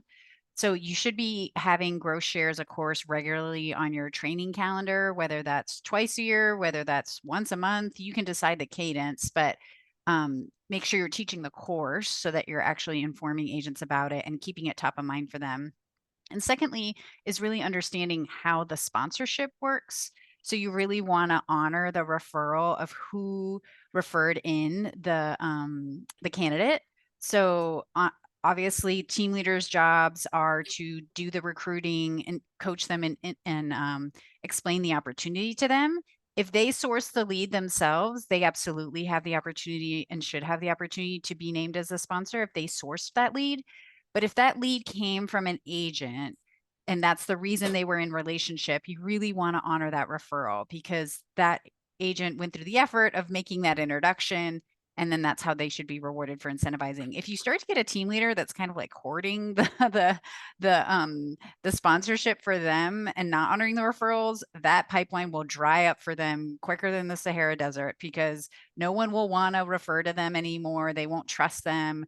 They would have lost the trust of their agent group, and now they're in a position where they're having to make cold calls because they're not getting any warm leads from their agent. So it is a growth killer if you are a team leader and not honoring the referrals. So just wanted to make mention of how that should be used. I know that Nuno earlier kind of mentioned a creative way they were using GrowShare with digital marketing campaigns. That's kind of out of the scope of what I want to cover here, but really just keep it simple. Whoever makes the introduction should be honored. And ultimately people can decide who their sponsor is. Like we're not forcing people's hands, but we want to do the right thing and honor who made the effort to make the introduction. Yeah, there's an easy script on that too. When somebody's really passionate, let's say Lisette's being recruited by me, the team leader, but April referred Lisette in, and Lisette's like, no, I really like you. I don't like April that much. My script to Lisette is, I totally respect that. And here's the situation. In Keller Williams, we honor the referral. And I wouldn't have met you if it weren't for April taking the time to refer you to me. And as much as I love meeting you and do like our relationship, let's do the right thing and name April as the sponsor, because when you refer me somebody, even if they don't necessarily see you as the reason they joined, you're going to want me to make sure they name you as the sponsor, wouldn't you? And they start to put themselves in that position to understand, oh yeah, I do want you to help me build my wealth and not take people. And that can sometimes help. But thank you for sharing that, Lisette. It's really important that we baseline on that. Carlos, you asked a question I don't think I fully understand. Would you unmute and share what you mean by which of the shares would be applied to the sponsor? I don't think I follow that. Yeah, because the percentages are the same for both the US and GrowShare. All right. So if an agent here refers someone in the US, which one will be applied? The profit share or the growth share? It doesn't matter where I live. If I send a referral of an agent and that agent joins any market center in the United States and Canada and contributes by closing production, which gives company dollar to the market center, which is going to lead to profit, that market center where the agent did the production is going to be sharing their profits with me, even if I live somewhere else. Does that answer your question? So, okay. It goes to where the agent resides. So wherever they are determines if it's gross share or profit share. Okay.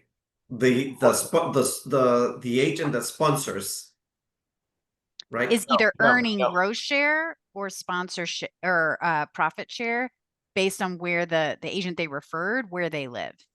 Oh, okay. And So and if how you the market refer, center applies.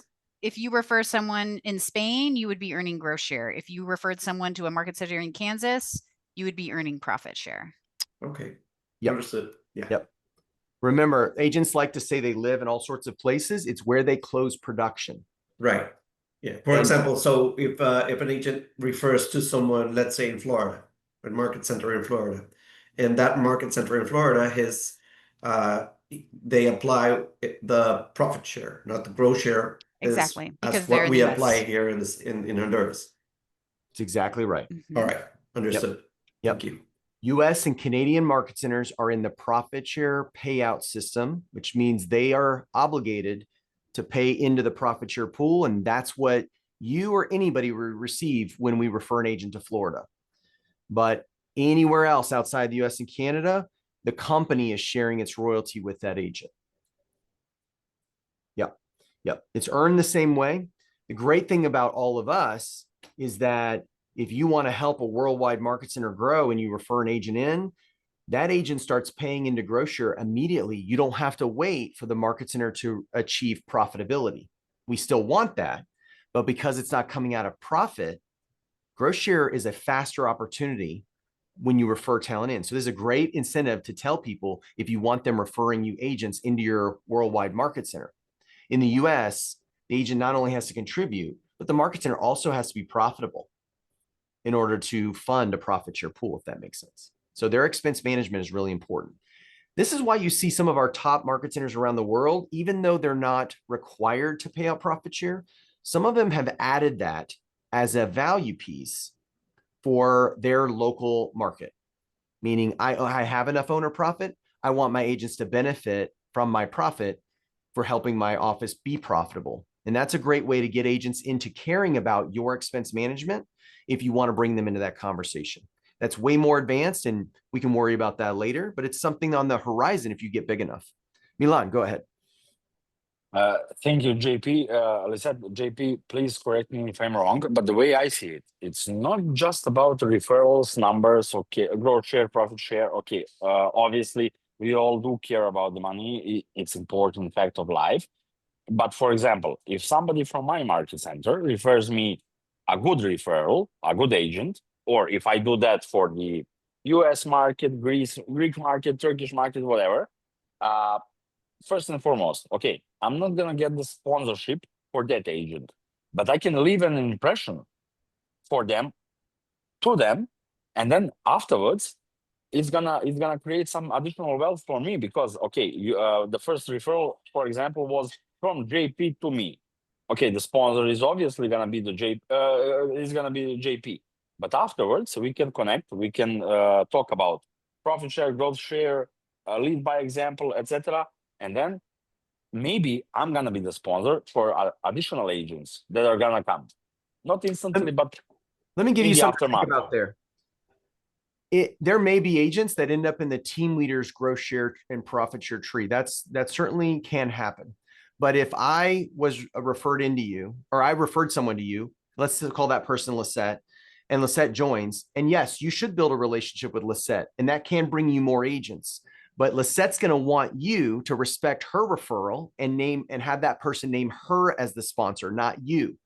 So like an agent business, you treat the referring person better than you treat your clients sometimes because they're bringing you business all the time. And that's why we respect the referral. And then we treat all of those people that are being referred to us the same way if they choose to refer. Remember, no agent has to send you anybody. We want them listing and selling real estate. Other companies require their agents to recruit in order to make any money because there is no team leader or no office. There's lots of these new models popping up, but that takes the agent out of sales production into recruiting. We don't do that. The team leader recruits because they're paid a salary and bonus in order to grow the market center. That's their job. And the agent is rewarded financially as a thank you for making the introduction.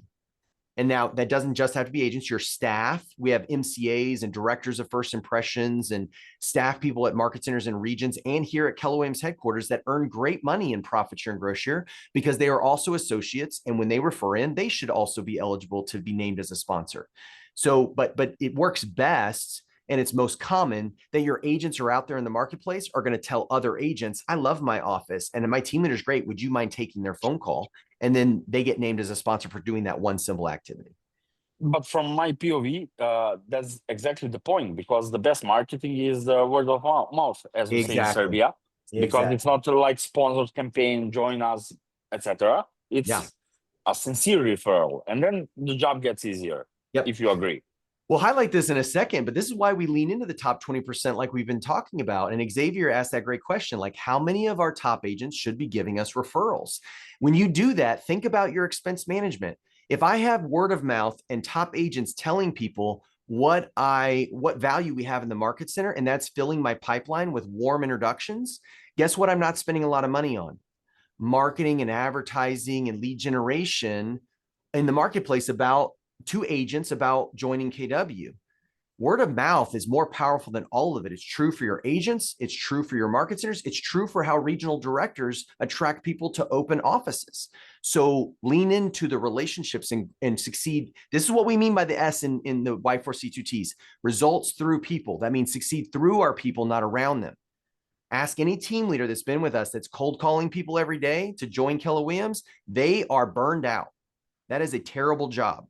It's much better to be consulting your top agents and then asking them, hey, you seem to like this consulting that we do? This is exactly what I do with recruits. Would you have anybody that I could do this with that would see value in it? Because this is what I do. And once those agents go, oh, great, this is what you do. You're not going to sell them KW or be weird. Yeah, I'll give you names. We got to earn that right with your top agents. When you do, the last thing we'll say here about profit share is that this is the levels. This is the same for the way profit share is paid out. So the simple way to think about this is the math has been designed and edited and changed over decades, and this model works just fine. The reason for it is because we want people to go wide and let time take it deep. What we mean is the opportunity is for your agents to see themselves as the level one sponsor of the recruit that they referred into the market center. That's something we can control and take action on. That means you could have a simple message of, I want everyone on the ALC to get 15 people in your first level in profit share and growth share. That means I don't care where you send them, but ideally in our market center, I want you to have 15 people you referred into me that when they join, their name's your sponsor. That's 15 people where 50% of what they contribute to growth share is going to come to you first. And then everyone above you, starting with your sponsor all the way up to level 7, are going to get the other 50%. That's an easy way to break this down so that your agents understand all I got to think about is referring a name to the team leader. Over time, it will go deep. This is not a model where we put pressure on all the levels to go recruit. So when an agent sends you, Milan, a referral, that just because that person names me as the sponsor does not mean I go call that agent and say, now I want you to go recruit people too. That is inappropriate. Let time take it deep. All we have to focus on is going wide at the beginning. I agree completely. And I just want to give a big shout out to you guys because I feel like I'm 20% better than I was before this 2-day training. Awesome. So, thank you. Milad, am I saying that right? Yeah, perfect. Oh yeah, go ahead. Okay. Hi. I just want to make sure I understand this. Please. I believe that profit share is exactly the same as growth share in terms of percentages, or am I wrong? You are correct. What you're seeing on the screen is the payouts for profit share to go up to the 7 levels. Growth share does the exact same thing. Okay. Okay, great. Great question. So when people in your profit share class, as Lisette said, you should be teaching that. Some people get hung up on these numbers and want to understand the math. Just move on from that. There's no point in explaining it. It's been around for decades. It's not going to change. It's a system, and it allows people to focus on real estate sales and get rewarded for referring in talent. Over time, it will go deep. To your question, Xavier, no, I would not consider it an MLM company, because in an MLM company, a couple of things show up. You might have to invest money in order to participate in the benefits of it. And that is not the case for any of our agents. They don't have to invest money to earn gross share profit share. And they absolutely are not required to refer anybody or earn gross share and profit share. A large portion of our agents never receive any gross share profit share because they just don't take the time to refer someone to a team leader. And that's perfectly okay. Many of our competitors that are really diving into the MLM model, they have a couple of components. They may not be charging money, but they absolutely are saying, we don't have team leaders. So that's why you earn more in our system versus Keller Williams. But what that means is the agent has to stop what they're doing, not only recruit the agent, but then typically they're the only person that that new agent sees as a leader who's going to support me in my business and my transaction. A lot of these new digital only models are using rev share like we have, but they have no physical location, no team leader, no support of any kind. And the agent is now taking on the job of becoming a leader of other agents. And we all know that doesn't go very well. So that's why a small portion of people will enjoy an MLM in that way, but it also is limited. EXP is the best example in the United States. They've hit about 80,000 agents in our country, and they've hit a significant ceiling because of that issue. At some point, agents want an office, they want leadership, they want community, and it's very hard to produce that in a digital only model. It does have some of its advantages, but it also has some weaknesses, and that happens to be one of them. So thanks for sharing and diving into this. Profit share, gross share can be a little confusing at times. The goal is just keep it simple. With that, I want to share a couple of tools that are available to you, and I want to call you back to a page that I think is important to bookmark for all of us. And I just want to bring it up on the screen here. Forgive me 1 second. If you guys can see your participant folder, and I'll bring it up for all of us here. Can you guys see that now? The Google Drive folder? Yes. Thank you. I want you to bookmark in your manuals. I want you to bookmark page 81. We won't have time to cover this today because we need to get you guys back to your day, but this is the chapter that your team leader needs to read of FSO.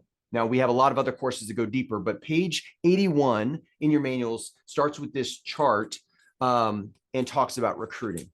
It highlights a lot of the things that we've already discussed, like getting referrals from your ALC, which are right there in the center of that target on page 81.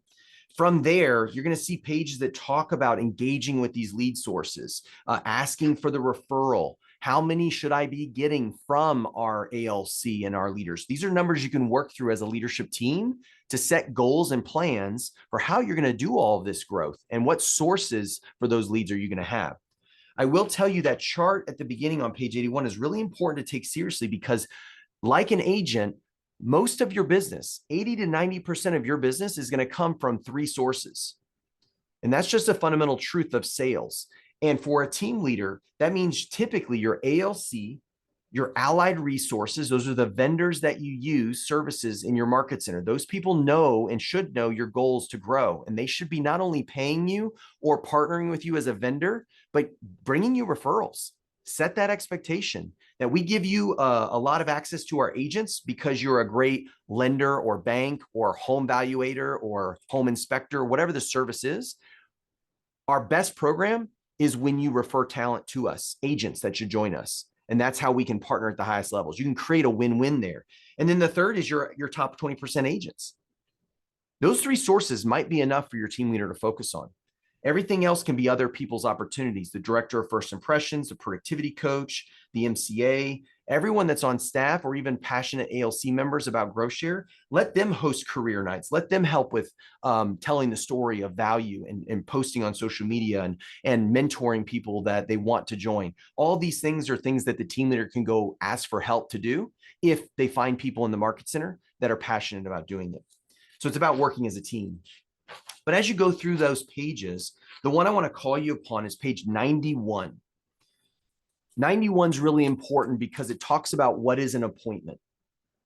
And the thing I want to leave you with, and again, when Bill says take action, I want you to take this action. I want you to, as a team leader or as somebody who's caring about and supporting a team leader to be successful in this role, and of course, all the other staff that work with that team leader, you need to go to these pages on page 91 and help them understand what an appointment actually is. And I challenge you to role play that appointment with the team leader to let them practice what it's like to have this kind of a conversation with a recruit. And I want to give you one document in this participant folder to use, and it's the team leader needs analysis right here. When you open this one, you're going to see a set of 26 questions.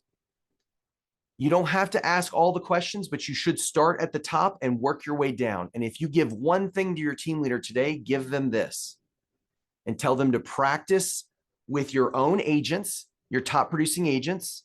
This is the foundation of a consulting interview with your own agents. When they get comfortable with this kind of a conversation, have them go do it with real recruits.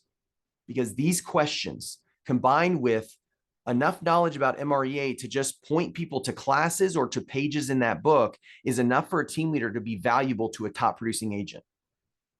Top producing agents don't want to hear the team leader talk about how they used to do it, or let me tell you how to lead generate better. That is not what team leader does. Team leader asks these questions to help the agent and the recruit understand where do I want to be in my business and where am I today? And now we've identified a gap. We simply are offering tools, one or two, that my market center does on a regular basis. As the team leader, I invite that recruit to enjoy that piece of value, coming to a class, maybe a call with me, or introduce them to another top agent who's solved that issue. This is how a team leader introduces recruits into the value of the market center and creates a consultative relationship and isn't selling Keller Williams to everybody around the city. Does this make sense? This page is an important one to end on because we want you to take it and actually do something with it. And that is sit down with your team leaders and do it. And we would argue that your market center staff can do the same thing.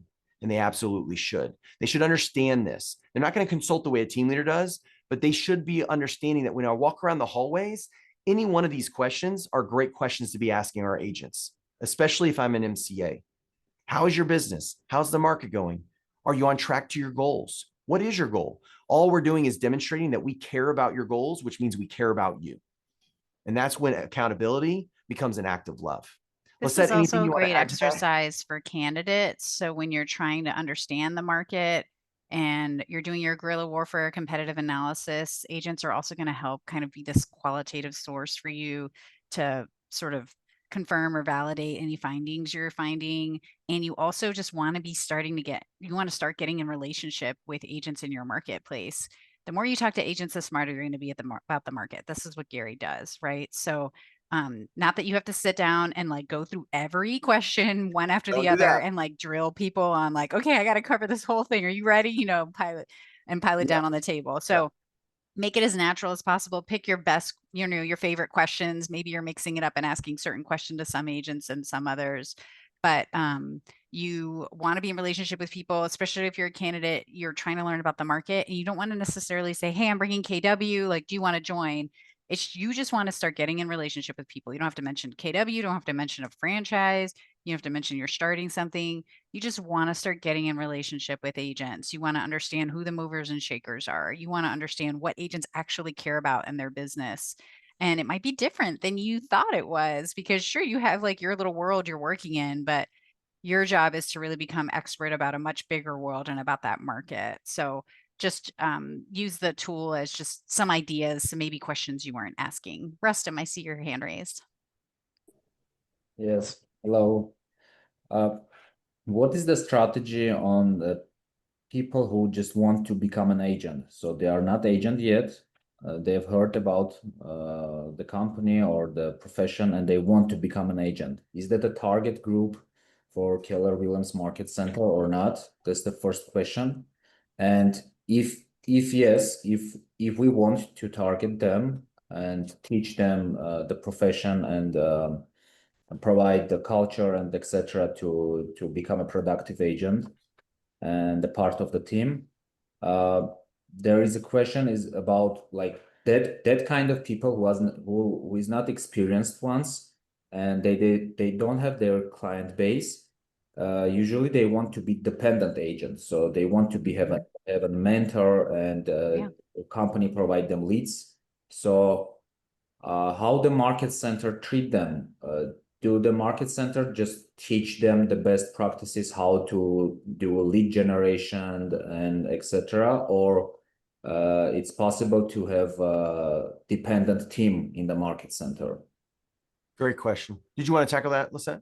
Yeah, that's a great question. So you're always going to have agents in the market, I think, that are preferring a dependent model, maybe more so in some countries than others, because that's all there's ever been.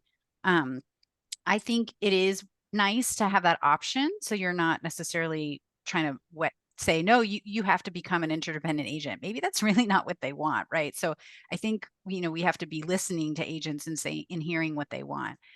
When you're starting from day one, and if you as an owner have your own team, you don't have to accept every rookie agent onto your team because maybe they're not a fit and you have a certain standard that you require for your team. So, maybe that's an option, maybe not.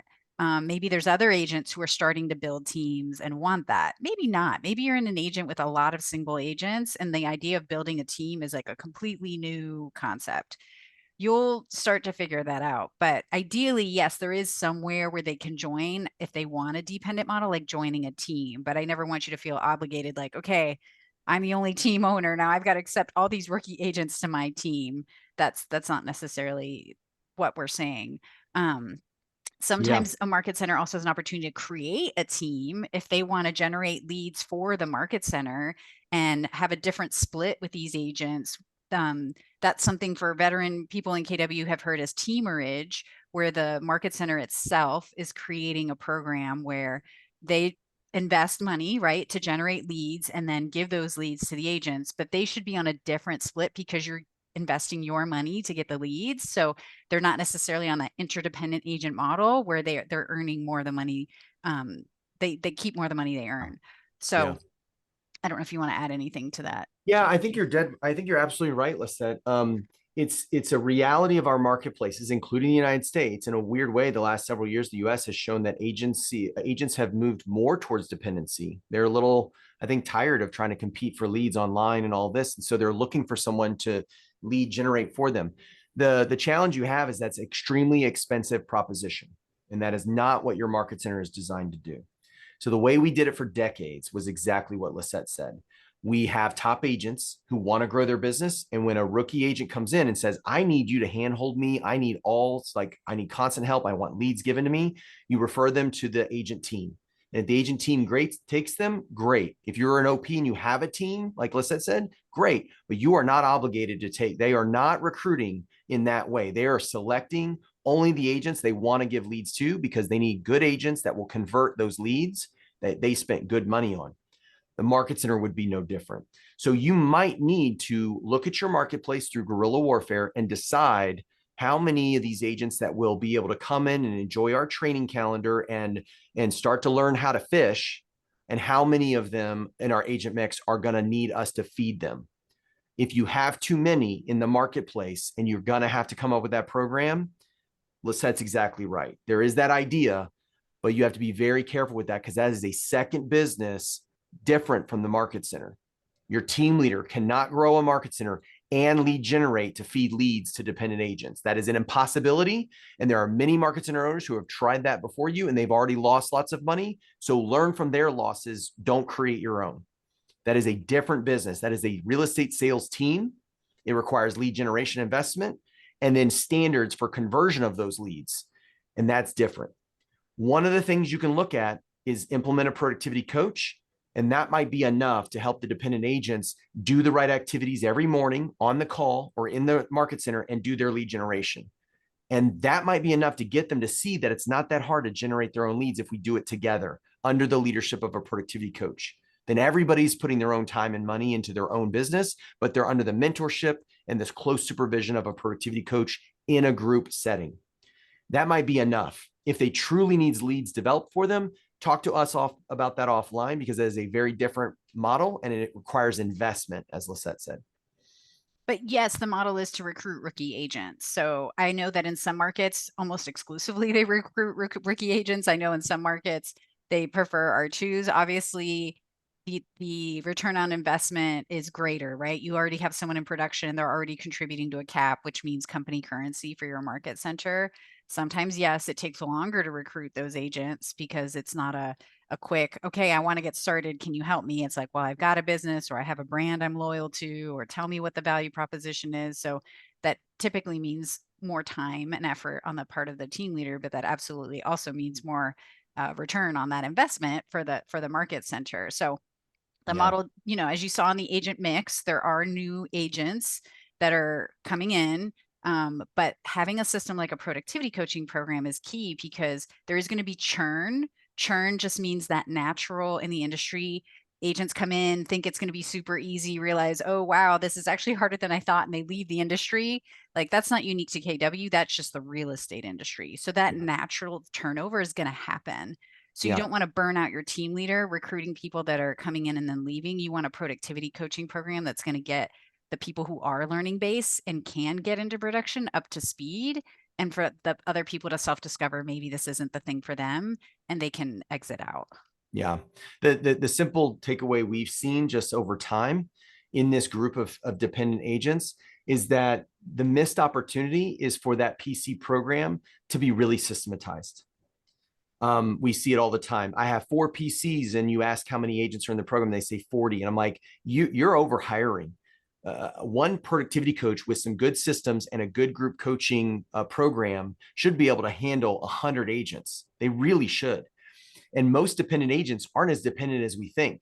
So we give them all this one-on-one time, and you realize you could answer that same question for everybody at the same time. And you see PC struggle with the ideas of systematizing this and building something that can scale to 100, 150 agents. And knowing that some are going to leave and not do the homework and they don't earn time with the PC. Some are going to stay. But that seems to be the biggest obvious place to run to, is to have a great PC who's earning extra commission from the agent's side to pay for that program, and let that person go build it while your team leader is recruiting everyone else. Again, we have training on all the PC model as well.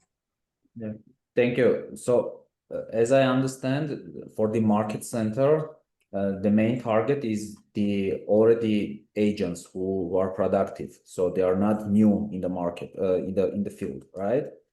And the second question also, so there is a different level of the market grow. I mean, like market share. For example, in USA, I know like 90% of the people sell their properties with an agent, and it's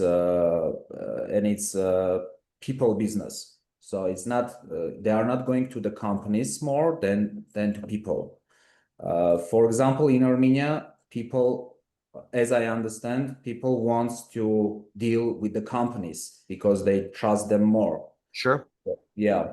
So what do you think about this? And do you think if customers, clients deal with the people, like in this business model, Keller Williams, they are interdependent agents, so they deal with the people, they are not dealing with the company.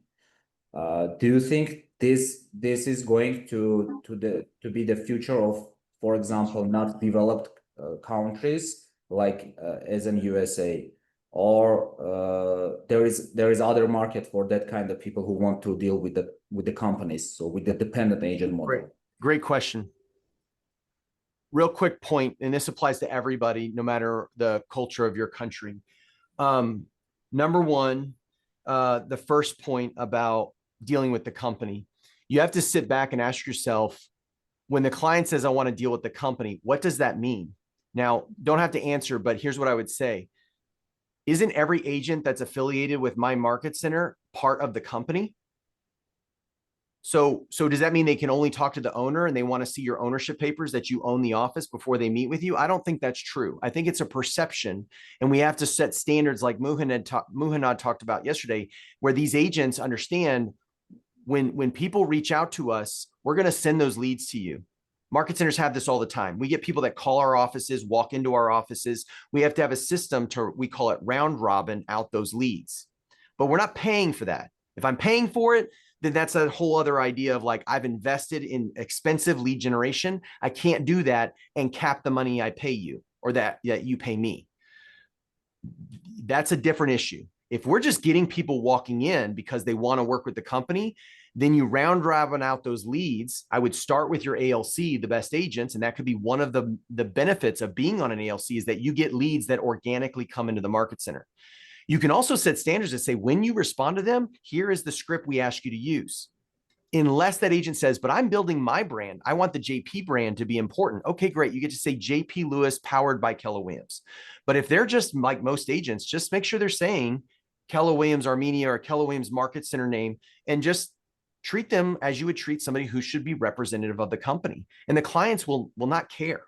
But that is something you can work out in just setting standards. If you're going to generate the lead and actually spend money, then that's a different issue.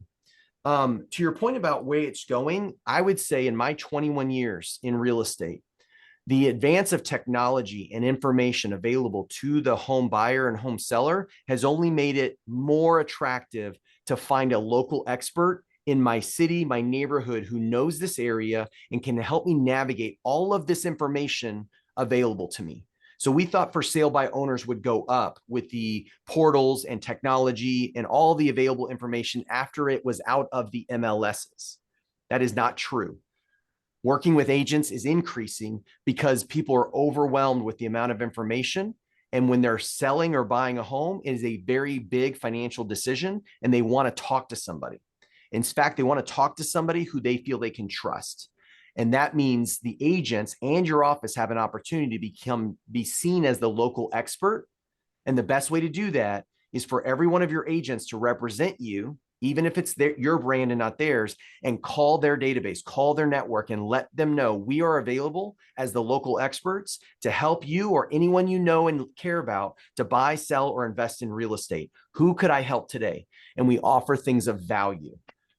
Client classes, workshops, whatever our value could be, you could work together as a team, or you can have your agents go and do it on their own. Most are going to want to do what you think would work, and they'll take your direction, and therefore they represent the company.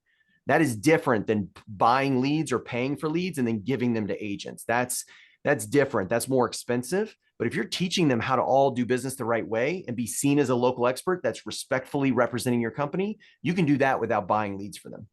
Barish, go ahead. Yeah, we all know OP cannot be team leader in the long run, but for a starting new region or a market center for that matter, like, is there like certain amount of, I don't know, a number of agents or a month that can continue this position from the start and then average? What can you say about that? In reality, it happens. And then the region's going to hold that market center accountable to filling that team leader vacancy. It's one of our commitment requirements that keeps the market center out of default in the system. So you really don't want to do that. It's not a best practice, but it does happen. Now it becomes an issue between the market center OP and the region on what their tolerance is for how long the OP can go without having a team leader. The reason it's not a best practice is because how can you hold yourself accountable to those activities? We find that most people don't hold themselves accountable to their own goals. They need an outside influence. So to some degree, the RD is going to treat the OP of the market center more like a team leader and say, okay, you're doing the team leader job. So that means I'm going to hold you accountable to the calls and the numbers and all that other stuff. And the OP is going to say, yeah, but I got these financial questions. I've got to hire people. I'm missing an MCA. I've got an investor issue I need help with. Well, those are OP issues. And we could talk about those, but you've chosen to be the team leader. So in order to even have a business, you have to have the engine in place. And that means you are the engine. And I'm going to only talk to you about your phone calls and your recruiting pipeline. And that's all I want to talk about. Until you build this and you bring on a team leader, we don't talk about anything else. Well, I'm an OP, I'm an owner, I have issues. Okay, well then hire a team leader. Because right now you're choosing to be an employee of yourself instead of a business owner. And I know you didn't buy this market center and be awarded this territory to take on a job. You want a business. So let's be who you are and let's be a business owner and go hire a proper team leader. Does that make sense? Mohanad, go ahead. Yes, thank you.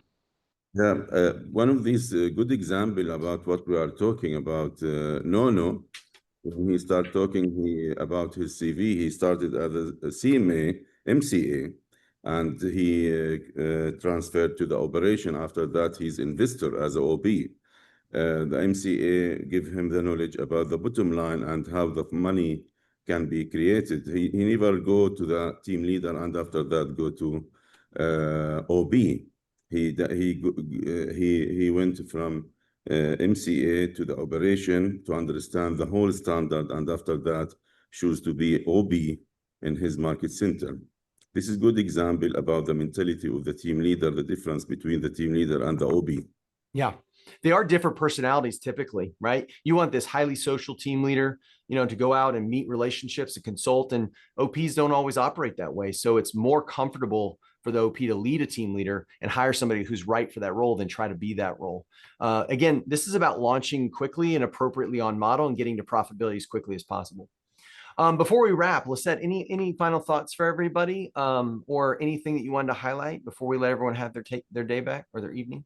No, I'd just like to make sure we're getting any ahas or big takeaways or action items that people are going to take. I think so often we sit in training rooms and we go to conferences and we're like, we're so inspired. This is great information. But like, how is it going to change something you're doing? What are you going to go implement? What are you going to do differently? So I'd love to hear some ahas or some action items that you all feel like you're actually going to take, whether it's for your GPS for next year or for it's to finish out this year.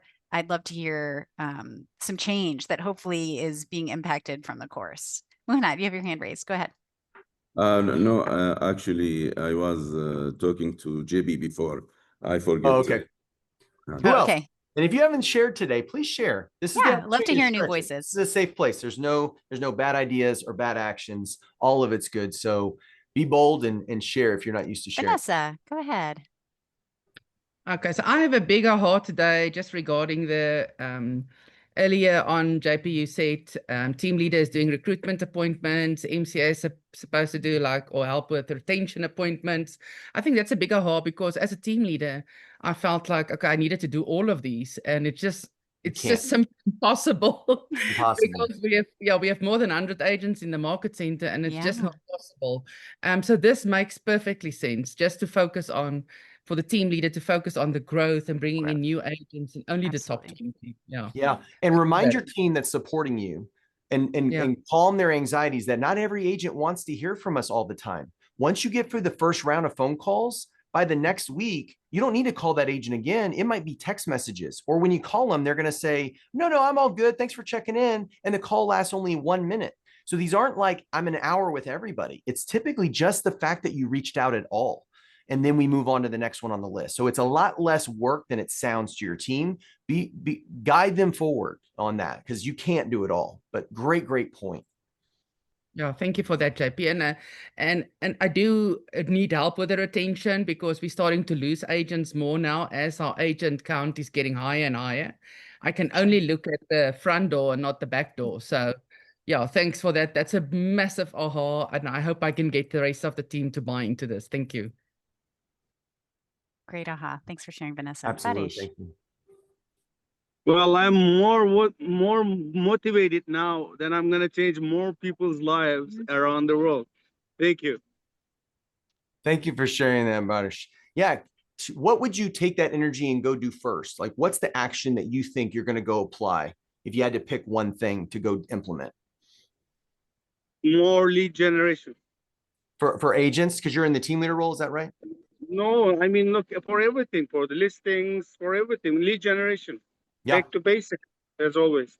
Yeah. Well, just like Vanessa, start with the who. Lisette said this the other day, right? It's not just how, it's who. Start with who. When you have the right who's, then you can figure out the how.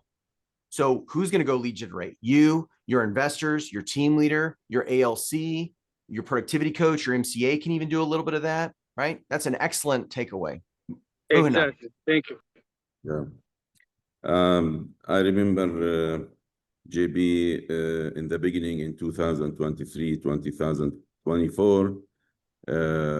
I used to attend FSO program, but by passage of time, with facing more problem in the real life, I become more interested to come more and more to these courses like today. Because at the beginning, you just take theory, but by passage of time, it's become your life, and you need to understand more and more how to sort out the problem. The big aha about it, the growth always solving all the problem.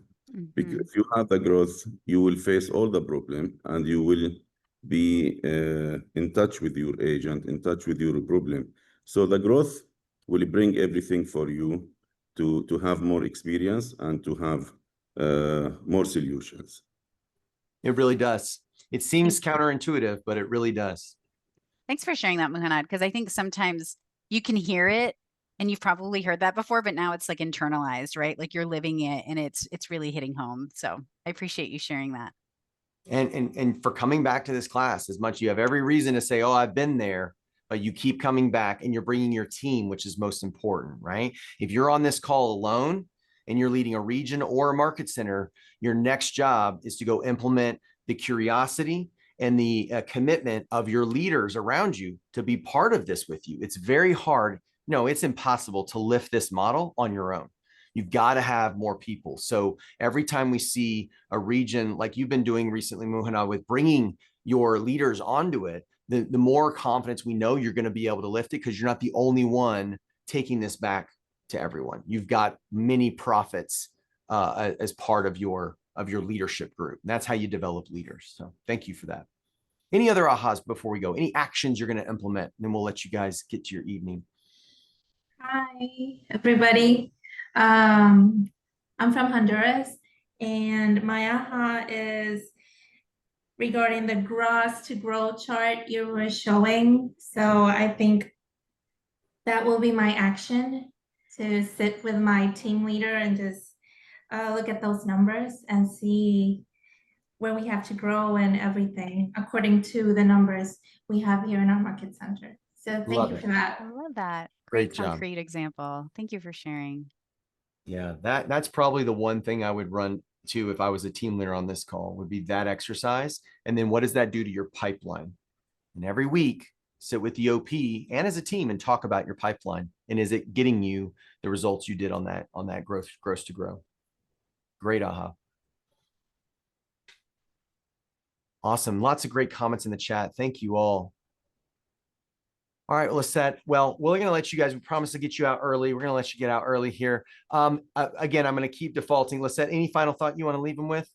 No, just thank you for the engagement. Thank you for being learning based, and please go grow, go take actions. We're so inspired by your participation. Thank you so much. Yeah, thank you all for being here. I second that. Thank you to April, Leslie, the entire Worldwide team that set up these calls for us and do such a great training calendar. There's many more to come. So if you're a region, make sure you're engaging on kwfrontpage.com for the next trainings that are coming up. Make sure your market centers and your guests know about those, because there's several, there's some really good ones coming up before the end of the year. And if we don't see you, please have a wonderful holiday as you close out 2026, whatever that might be for you. And we hope you'll join us in Atlanta at Family Reunion 2026. Jay Shetty is our speaker. And if you've not heard of him, engage in his podcast and anything on social media. You'll learn more than you ever wanted to know. Amazing, amazing keynote speaker we have. We hope we'll see you there. We have very special events happening on Saturday, February 21st, just for our worldwide people. And that's a great reason to be there on the 20th, so that you can be with us on Saturday, the 21st, and then, of course, experience all the other events throughout the Family Reunion week. Thank you all. Good luck. Let us know if you need anything. You have our information, and go grow. Take care, everybody. Bye, everyone. Thank you, guys, again. See you. Ciao.